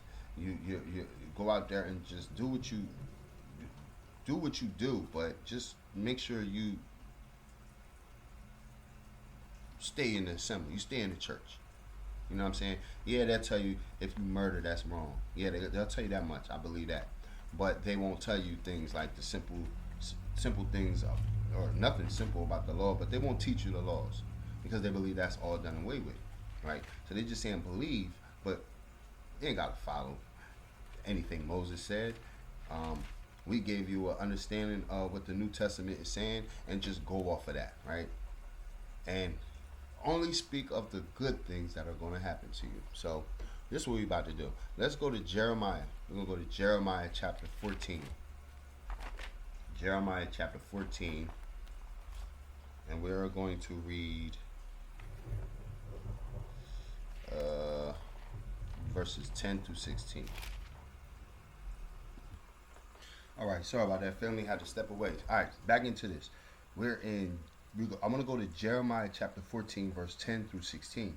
We're going to get back to Revelations. I just need to say this because there's things that are going to come, and you can imagine what you're going to hear from, your religious leaders, So let me just start here. Jeremiah chapter 14, verse 10 reads, excuse me. Thus says Yah unto his people, thus have they loved to wander. They have not refrained their feet. Therefore, Yah do not accept them. He will now remember their iniquities and visit their sins. Then said Yah unto me, pray not for this people, for their good. Can you imagine that? Yah told Jeremiah not to pray for this people? Wow. Wow, how many times you heard that? Don't pray for somebody. Wow. Let's keep reading though. When they fast, I will not hear their cry. And when they offer burnt offerings and oblations, I will not accept them. But I will consume them by the sword, and by famine, and by the pestilence. Now, we see in Revelations, these type of things are going to happen to the world. All right? Now keep reading. Then said I, Yah, the Almighty, behold, the prophets say unto them, ye shall not see the sword, neither shall ye have famine, but I will give you assured peace in this place. Doesn't that sound like what will be said as these things are about to unfold? Even now you're hearing that. Oh yeah, sow your seed and pay your tithes and come be a member of the deacon board or whatever, and it doesn't matter what you got going on in your life, as long as you live into our standards, our tradition, nothing's bad gonna come to you. Only good is gonna come. Sow your seed, you'll be blessed. All right? You kind of like hear this, but just check this out, because this is what the prophets of this time. This is speaking of another time, but I'm saying if Yah did it then, he'll do it again. But let's keep going. He says the prophets, and then he says, then said Yah unto me, the prophets prophesy lies in my name. I sent them not, neither have I commanded them, neither spake unto them. Yah said, I didn't even speak to you. I didn't tell you to go tell these people that. What are they doing? They prophesy unto you a false vision and divination, and a thing of nothing, a thing of naught, and the deceit of their heart. Wow. The deceit of their heart. Let's keep going. Therefore, thus says Yah concerning the prophets that prophesy in my name, and I sent them not. Yet they say, sword and famine shall not be in this land. By sword and famine shall those prophets be consumed. The ones that saying it ain't going to happen to the people, he's saying it's going to consume them. But check this out. Listen to verse 16. And the people to whom they prophesy shall be cast out in the streets of Jerusalem because of the famine and the sword, and they shall have none to bury them, their wives, their sons, nor their daughters, for I will pour their wickedness upon them. They're being punished for listening to these false prophets, family, and believing in them. Man, let's go to Jeremiah 6. We're going to go to Jeremiah 6. We're going to read verses 10 through 21. Jeremiah 6, verses 10 through 21. Pay attention, family. This is heavy. Trust me, this is heavy. Jeremiah chapter 6, verses 10.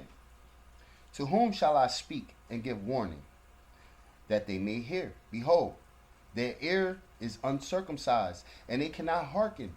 Behold, the word of Yah is unto them a reproach. They have no delight in it. That sounds like today. The word of Yah is a reproach to our people, to the world. Period. But, it's supposed to go to our people first so we can reach out to the rest. The word of Yah is a reproach to our people. Yah says, don't do this. All right, prime example. We gotta get into, we just got over Thanksgiving. We gotta get into Christmas. It's gonna be the Christmas season. Jeremiah chapter, I think it's chapter 4. Hold on. I'm right here anyway. Jeremiah chapter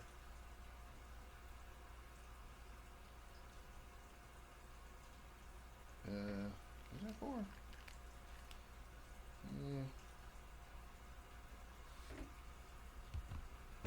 No, it's Jeremiah chapter 10. Let me read it real fast, because we in the Christmas. We're gonna be into the what the world calls Christmas. It's the Christmas holiday, right? So like I said, the word of Yah is a reproach to Israel, right? It still is. I'm gonna prove it.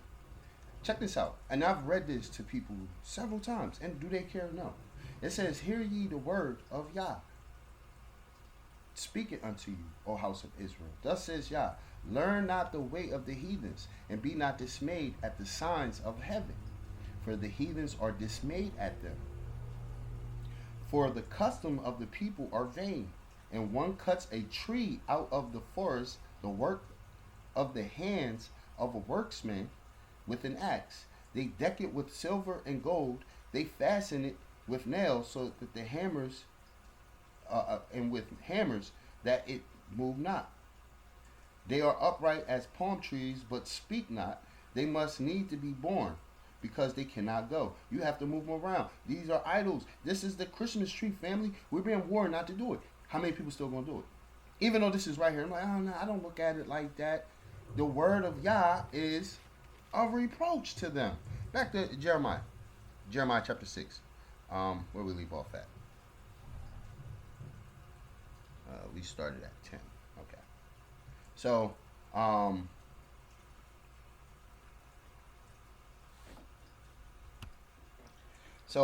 it says here, the word of Yah is unto them a reproach.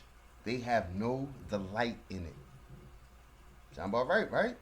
They don't delight in his word. Let's keep reading. Verse 11. Therefore, I am full of fury of Yah. I am weary with holding in. I will pour it out upon this children abroad, and upon the assembly of the young men together. For even the husband with the wife shall be taken, the age with him that is full of days. So the old and the young, right? The wife and the husband, right? Verse 12. And their houses shall be turned into others, and their fields and their wives together. For I will stretch out my hand upon the inhabitants of the land, says Yah. For from the least of them, even to the greatest of them, everyone is given to covetousness.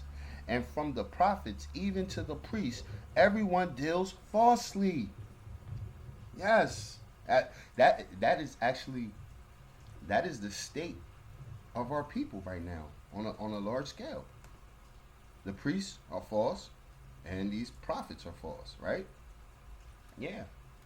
Nobody's hearkening to Yah. So why, if Yah did this, the key thing is, if Yah did this then, why wouldn't he do it now?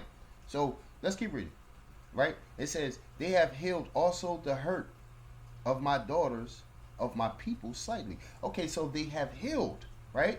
These prophets and these priests has healed my people slightly. How?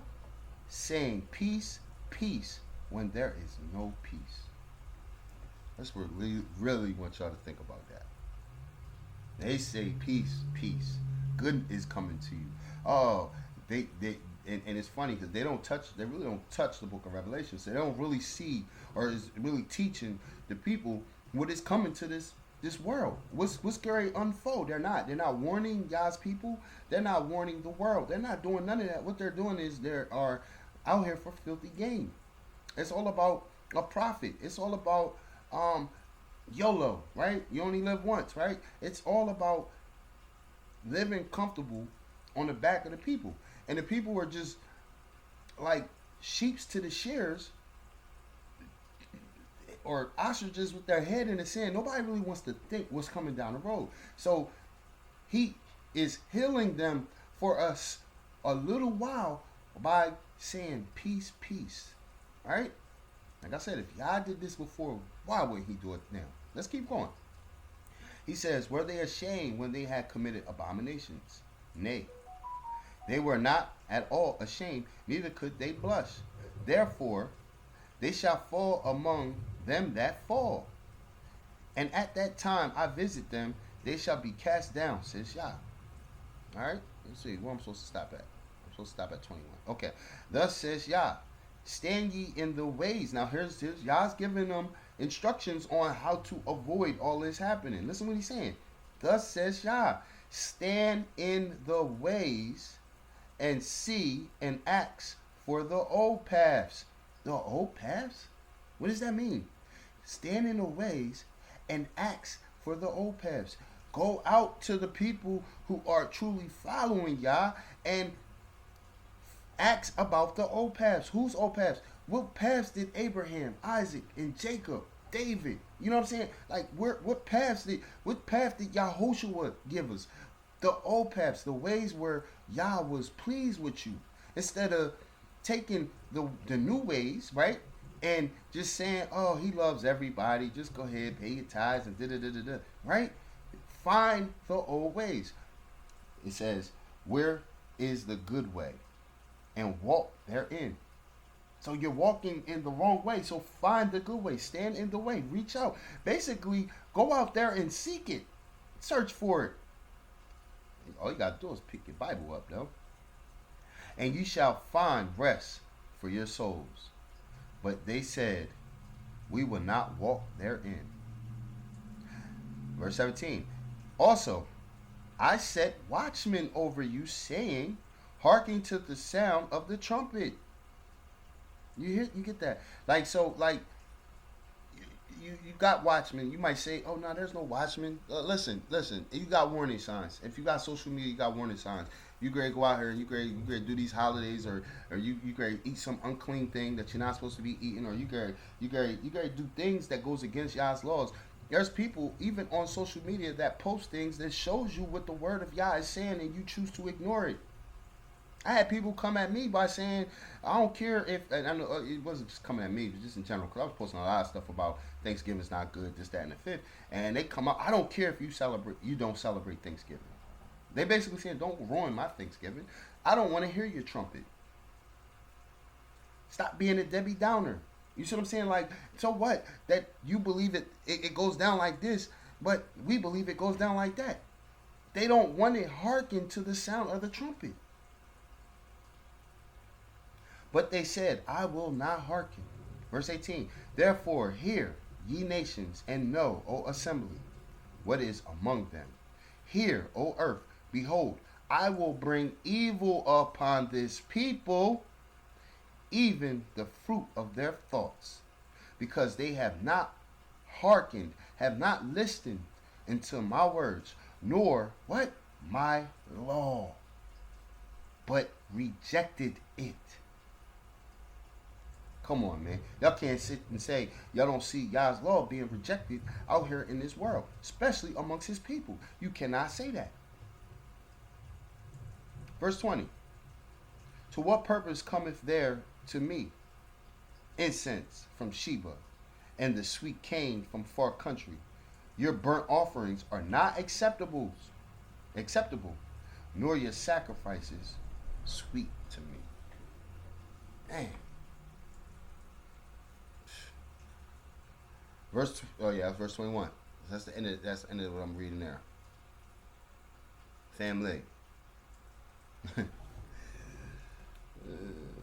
Family. So I just wanted to share that with y'all. We could go right back into Revelation. I just wanted to share that with y'all because people will say peace, peace, peace when no peace is coming. No peace is coming. What peace is coming? Revelations has to happen. So how can somebody dare come at you and say, "Oh, peace, peace"? Even the righteous that are going to be making it, that is going to be found worthy in the wilderness, they still have to run there. They still have to run. Wait till we get into that portion of it. You're going to see what's happening as they're going to the wilderness. They still have to run there. It's not. Just read it for you. Read the word for yourself. I pray you do. Read it for yourself. It's right here. Because when this stuff start happening, people are going to be lost. This is the time to get it right. This is the time to get your footing. You know what I'm saying? Get grounded. This is the time. All right. So back to verse 10. Revelation chapter 6, verse 10. It says, "And they cried with a loud voice, saying, How long, O Master, set apart and true, dost thou not judge and avenge our blood on them that dwell on the earth?" Listen to what verse 11 says. "And white robes were given unto every one of them." Remember, I said they're not in heaven walking around and living and existing. They're just crying out. Their cries are still being heard in heaven. Because remember, Yahushua said only one has ascended into the heaven. And we see that when we go into the kingdom, it'll come down to the earth. We're not going to the highest heaven. So what are these white robes that are being handed out? It's symbolism. Because they're going to the kingdom. Yeah. But listen to what was said. "And white robes were given unto every one of them. And it was said to them that they should rest yet for a little season." Rest. Not walk around in heaven and kick it, shaking Yahushua's hand, seeing the four beasts and all that. No, you're resting. You're still resting in peace. You have not been resurrected yet.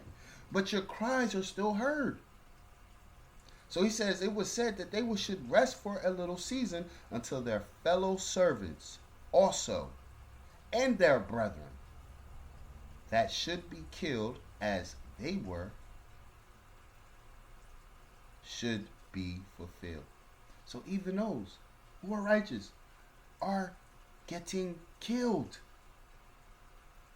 If they're not in the wilderness, they are getting killed. And we're going to read about the wilderness because Yah will purge out the rebels in the wilderness. We get that. But I'm talking about the righteous here. So what peace is coming, family? What peace is coming?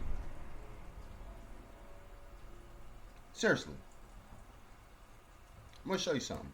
We're going to skip over to Revelation chapter 20. I'm just going to read one verse out here because we're going to get there later. Revelation 20, verse 4. Now check this out. Revelation 20, verse 4 says, "And I saw the throne, and they sat upon them, and the judgment was given to them.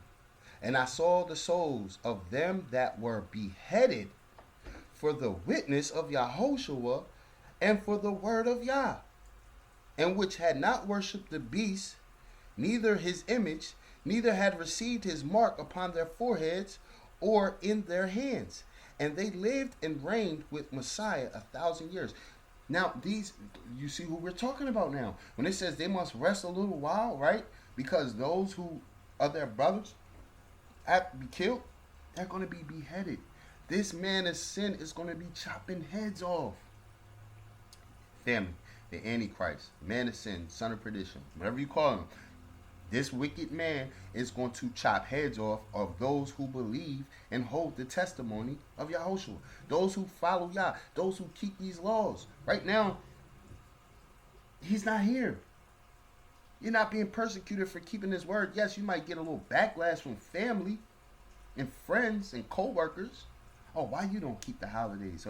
Or why you don't eat pork? Or, you know what I mean? Or why you don't eat crabs? Or, well, you know what I'm saying? Like, whatever it may be. Anything where Yah says do and we're doing, they look at it and they tear their face up at it. Like, why are you doing that? And then when you tell them why it's in the Bible and they claim to believe in the Bible, I'm like, nah, that's not what it says. You're not reading your Bible, bro. It do say that. Oh man, the old law, that's the laws of Moses. That is the understanding that's out here. That is the understanding that's out here. This is real serious, family. This is really, really real serious. All right. Back over to Revelations chapter 6, where we left off at. So we see white robes were given. All right. Verse 12. And it says, "And I beheld, when he had opened the sixth seal, and lo, there was a great earthquake. All right, let's stop real fast, because I meant to touch on this. So you got the beast not saying nothing right now, right? The four beasts, the beast, the first one. I'm talking about the righteous beast, right? The righteous beast, the four living creatures, the four beasts in heaven, right? The first one told uh, John to come and see. The second one, when the second seal was open, told John to come and see. The third one, when the third seal was open, told John to come and see. And so with the fourth, he told John to come and see. Each of these seals, these first four seals, had everything to do with the four horsemen, right? And I'm telling you, it's spirit. Now, that's why I said this is just, maybe I'm connecting things that shouldn't be connected or whatever, but just hear me out here. Satan's a copycat. What if, just what if, we're being shown something here by just the beasts, which are the four spirits, which represent four spirits in heaven. Remember, we seen in the book of Zechariah, chapter 6, I believe it was, where it said that it had horses, and it said these are the four spirits that are sent out from heaven. What if we're being shown that these are unclean, four unclean spirits? Because if you want to say these are righteous spirits ushering in the apocalypse, right? Why is there an unclean man who is the man of sin sitting on one of these? You mean to tell me that man of sin is going to be able to sit on one of Yah's righteous spirits? Nah. Yah's just allowing Satan to do this because things are going to happen. So when the Lamb, Yahushua, when he start opening the seal, these things starts to unfold. But you notice the difference. The fifth seal, when it was opened, something happened in heaven. Now we're going to see what happens with the sixth seal. Now, notice the beast is not speaking on it, right? Even though they're still in heaven, right? But like I said, that's just when I read it, that's my understanding. Take from that for what you will. But the goal is to just line up all the facts and keep everything in order, right? So let's focus on that more so. I just wanted to point that out. Because as I was reading this, I was scratching my head like, why... Okay, the beasts are speaking on the first four, but they're not telling John to come and see. Nobody's telling John to come and see. In fact, John is just looking out. But John had to come and see because I'm looking at it like this. Just John is in his vision, he's in the highest heaven. Well, yeah, in his vision. Not literally, but in his vision. So the beasts almost say, like, come and see, almost like as if they showed him a window where he could look down. But now when we get to these seals, these things are happening from heaven. Let's keep reading. It's interesting. It's very interesting. So verse 12 says, and I beheld when he had opened the sixth seal, and lo, there was a great earthquake. And the sun became as black as sackcloth of hair. And the moon became as blood. Wow.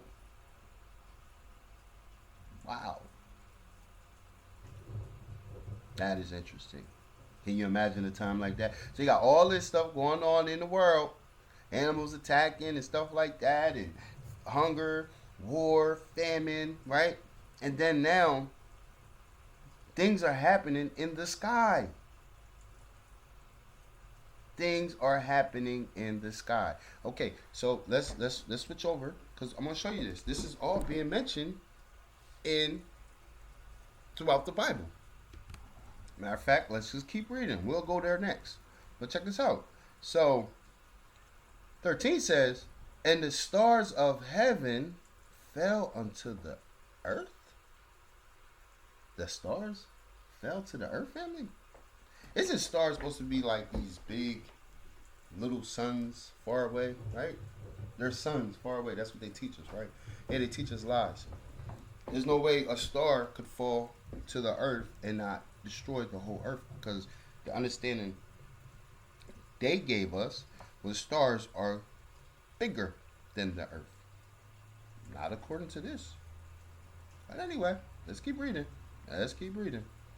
So it says, and the stars of heaven fell unto the earth, even as a fig tree casteth her untimely figs, when she is shaken by a mighty wind.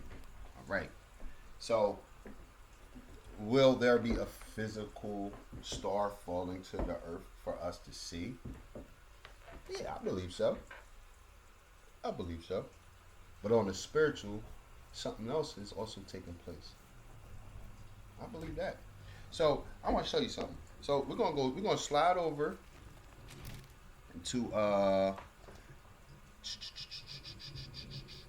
we're gonna go to Isaiah chapter 13. We're gonna read verses 9 and 10. Isaiah 13, verses 9 and 10. And it says, behold, the day of Yah cometh. The day of Yah is the end, family. The day of Yah is the end. So we're talking about the end.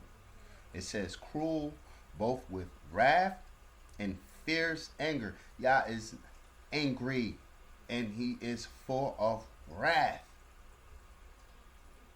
It says, to lay the land desolate, and he shall destroy the sinners thereof out of it. Y'all know what a sinner is, family? 1 John chapter 3, verse 4. A sinner is somebody who breaks Yah's laws.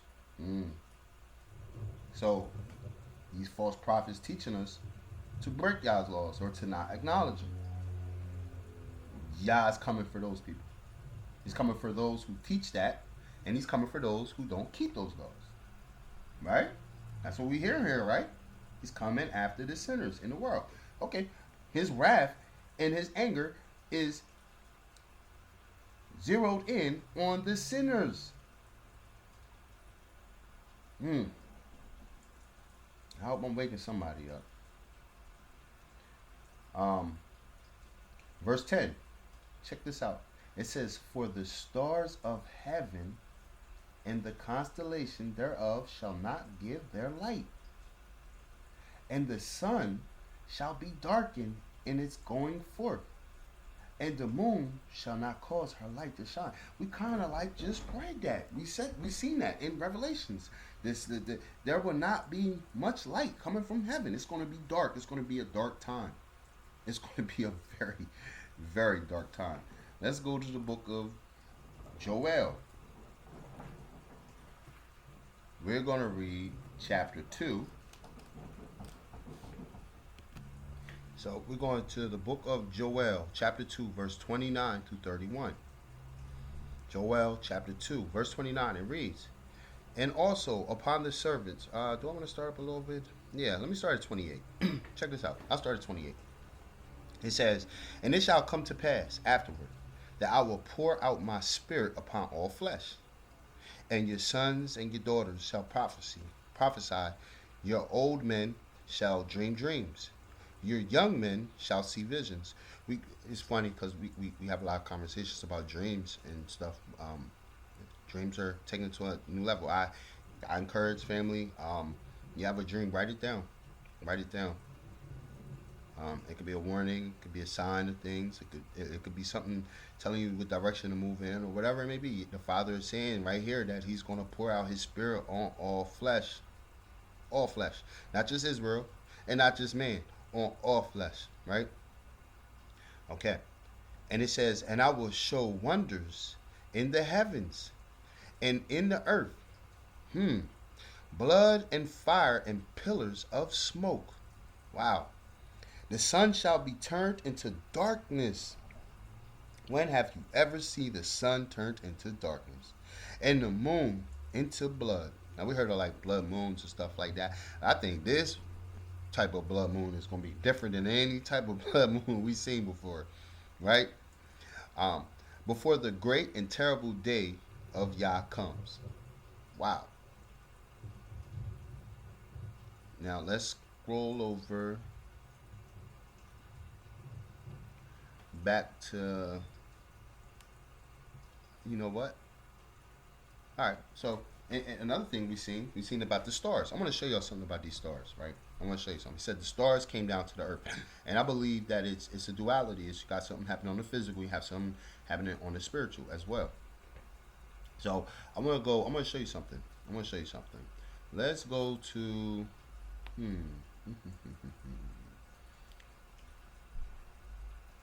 Let's go to Book of Daniel. Yeah, we're gonna go to the Book of Daniel. I'm gonna show you something. I found this very interesting as well. Book of Daniel. We're gonna read chapter 8. All right. We're gonna read chapter 8, verses 9 and 10. Book of Daniel, chapter 8, verses 9 and 10. Stay with me, family. Stay with me. The Book of Daniel, chapter 8, verses 9 and 10. Verse 9 says, now we're talking about the stars falling. I just want to show you something. I'm going to show you a connection. All right. And it says, and this is, he's talking about the horns, right? Right? The horns. He's talking about the horns. So, all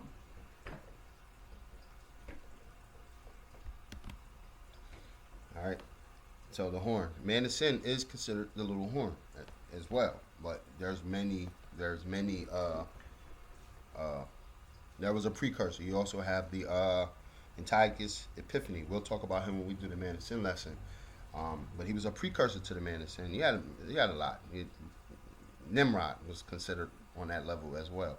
But anyway, without further ado, let's keep reading. So, verse 9, right? It says, and out of them came forth a little horn, which waxed exceedingly great toward the south and toward the east and toward the pleasant land. Verse 10 says, and it waxed great, even to the host of heaven. Now, the host of heaven, family, is the angels. Okay? They are the angels.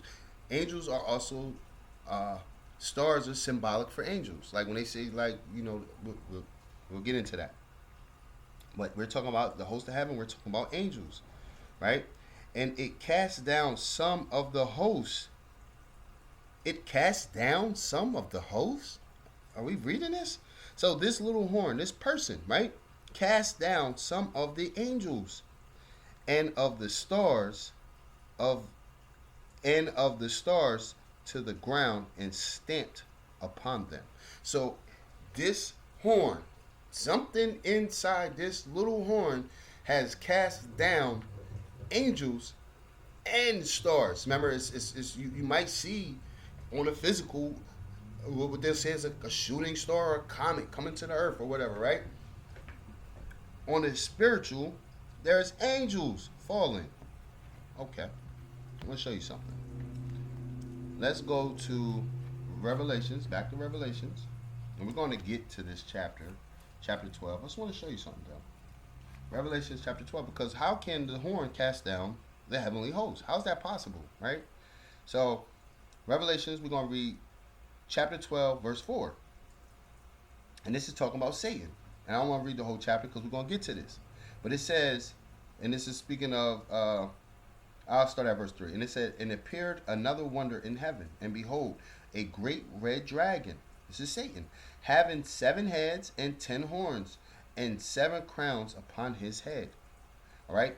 And it said, and his tail drew a third part of the stars of heaven, right? These are angels. So he convinced a third. He drew. It's funny. His tail did it. He told a tale, right? He got them to believe a lie. But it says his tail dragged a third of the heavenly host, right? A third of the stars of heaven, and did cast them to the earth. And the dragon stood before the woman, which was ready to deliver, which was ready to be delivered, for to devour her child as soon as it was born. We'll get into that later. But I just wanted to show you, Satan is the only one who really has the authority to make stars fall. Well, when I say only one, I'm talking about like as far as mankind, that little horn. That little horn was able to do it because Satan was inspiring. Satan was behind that little horn, right? Just like Satan is behind the man of sin, right? So, when you see that it did that, that's Satan. Let's go to verse 9. Same chapter, verse 9. And it says, and the great dragon was cast out, that old serpent called the devil and Satan, which deceives the whole world. He was cast out into the earth, and his angels were cast out with him. So when he drew the stars, a third of them, and thrown them down to the earth, was him being kicked out, and all those who believed him in heaven being kicked out with him. Y'all follow me? That's exactly what that was. Now, Satan has not been kicked out yet. There's people that believe that. Let's go to the book of Job. Now, this is going to happen in a future event. It has not happened yet. Matter of fact, when we start seeing the man of sin on the scene, it's around that time it happens. Oh, yeah. Oh, yeah. Matter of fact, I wouldn't be surprised if it's around that time. When you see the man of sin and he start doing these things, that's because Satan knows he has little time. He start persecuting the saints. Yes, Satan knows he has little time. So that's when that's happening. So we're going to go to Job. I want to show you something real fast. I know I'm kind of like all over the place, but it's all about understanding, family. It's definitely about getting an understanding. All right, book of Job. I'm going to read Job chapter 1.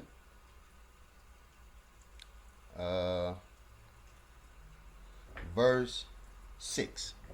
Now check this out. Job chapter 1 verse 6, it says, now there was a day when the sons of Yah came to present themselves before Yah. The sons of Yah are the angels, right? We're children. These are the sons of Yah. And Satan came also among them. Satan has to report to Yah. So Yah's not on earth meeting them. They're in heaven. They're at a meeting place in heaven. And they have to give they have to give information of what they've been doing. You know what I'm saying? They have to report. It's like a meeting, conference call, right? But in person. All right, so it says, and Yah said to Satan, whence comest thou? Where are you coming from? Or right? Then Satan answered the Almighty Yah and said, from going to and fro in the earth, and from walking up and down in it. So right there, you see Satan is still able to leave heaven, go down to earth. Leave earth, go to heaven. Report to Yah. Satan is not in the highest heaven, but Satan is still in heaven. So Satan has not been cast down yet. Let's slide over to the book of Luke. Book of Luke, chapter 10, verse 18. Book of Luke, chapter 10, verse 18. Listen to what Messiah had to say. He says, and he said unto them, I beheld Satan as lightning fall from heaven. So it's going to be a future event, but see, Messiah is saying, I've seen it in a vision. It hadn't happened yet because it's going to happen when Satan is going to, we're going to read that Satan's going to try to battle Michael and the other heavenly host one last time. He's going to be thrown out. We'll say that for when we get to it. I just want to get back to this so we can wrap this up. But I'm saying, Yahushua says he fell down like lightning from heaven. So when you see that the stars are being cast down, yes, on the physical, you see something. But on the spiritual,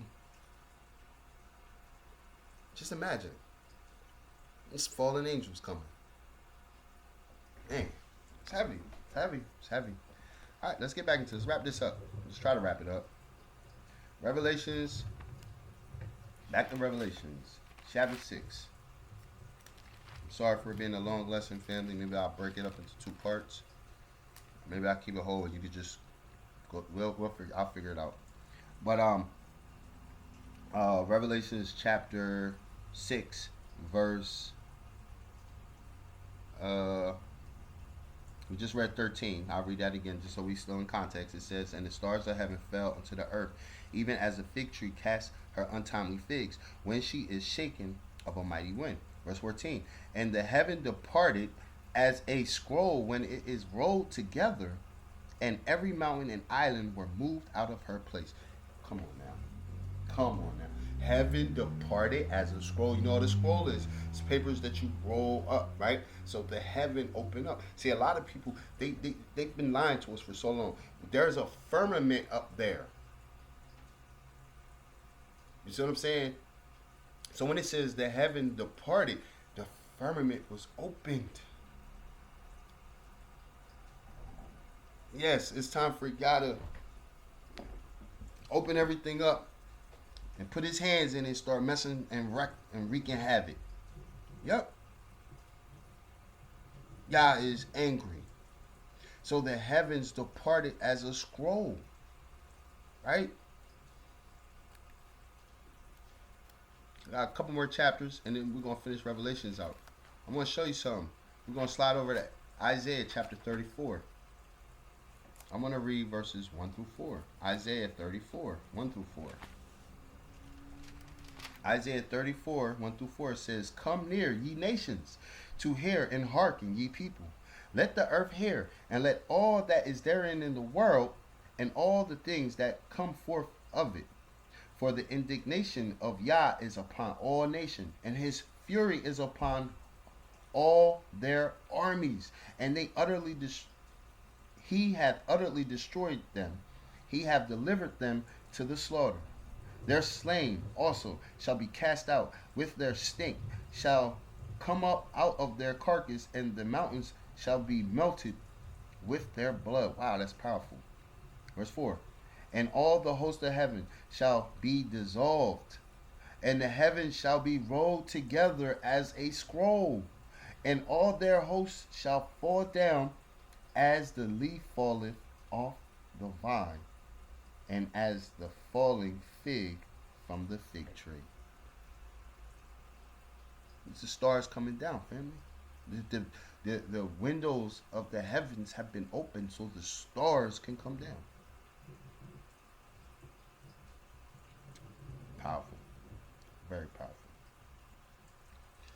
powerful. Jeremiah chapter 4, verse 23. Yeah, chapter 4, verse 23. Did I read that one already? I think I did. Jeremiah chapter 4, verse 23. Let me make sure. Jeremiah 4:23. I'm going to read 23 to 26. Alright, here we go.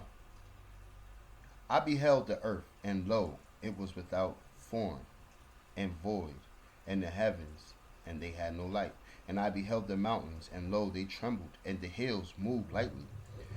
I beheld, and lo, there was no man, and all the birds of heaven were fled. He beheld, he didn't see mankind outside. Remember, it says, if I didn't shorten the days, that no man will be in existence, right? So when Jeremiah see this vision, he don't even see man. Verse 26. I beheld, and lo, the fruitful place was the wilderness, and all the cities thereof were broken down at the presence of Yah and by his fierce anger. It's like doom, gloom, world ending type stuff, man. Yes, it is. And we're going to go to the book of Matthew, then we're going to finish out Revelations. All right. So we're going to Matthew 24:29. Just showing you this stuff is just not mentioned only in Revelations. It's mentioned throughout the scriptures. These visions have been given to Yah's prophets. Matthew 24, verse 29 says, Immediately after the tribulation of those days shall the sun be darkened, and the moon shall not give her light, and the stars shall fall from heaven, and the powers of heaven shall be shaken. So you see this is mentioned constantly. So back over to Revelations. Let's wrap up Revelations. All right. So we see that the heaven was departed in Revelation chapter 6, verse 14. The heavens was departed like a scroll and was rolled together. But we also see that every mountain and island were moved out of their place. Wow. That's a tremendous earthquake. That sounds like tsunamis and all types of stuff, family. Wow. Verse 15. And it says, and the kings of the earth, and the great men, and the rich men, and the chief captains, and the mighty men, and every bondman, and every free man, hid themselves in the dens, in their rocks of the mountains. Kind of makes sense when we just read, when, was it Jeremiah? When he had his vision, and he said he looked out, and he see no man. But they hiding in the rocks now. They notice how they building underground bunkers and stuff like that, right? Okay. All right.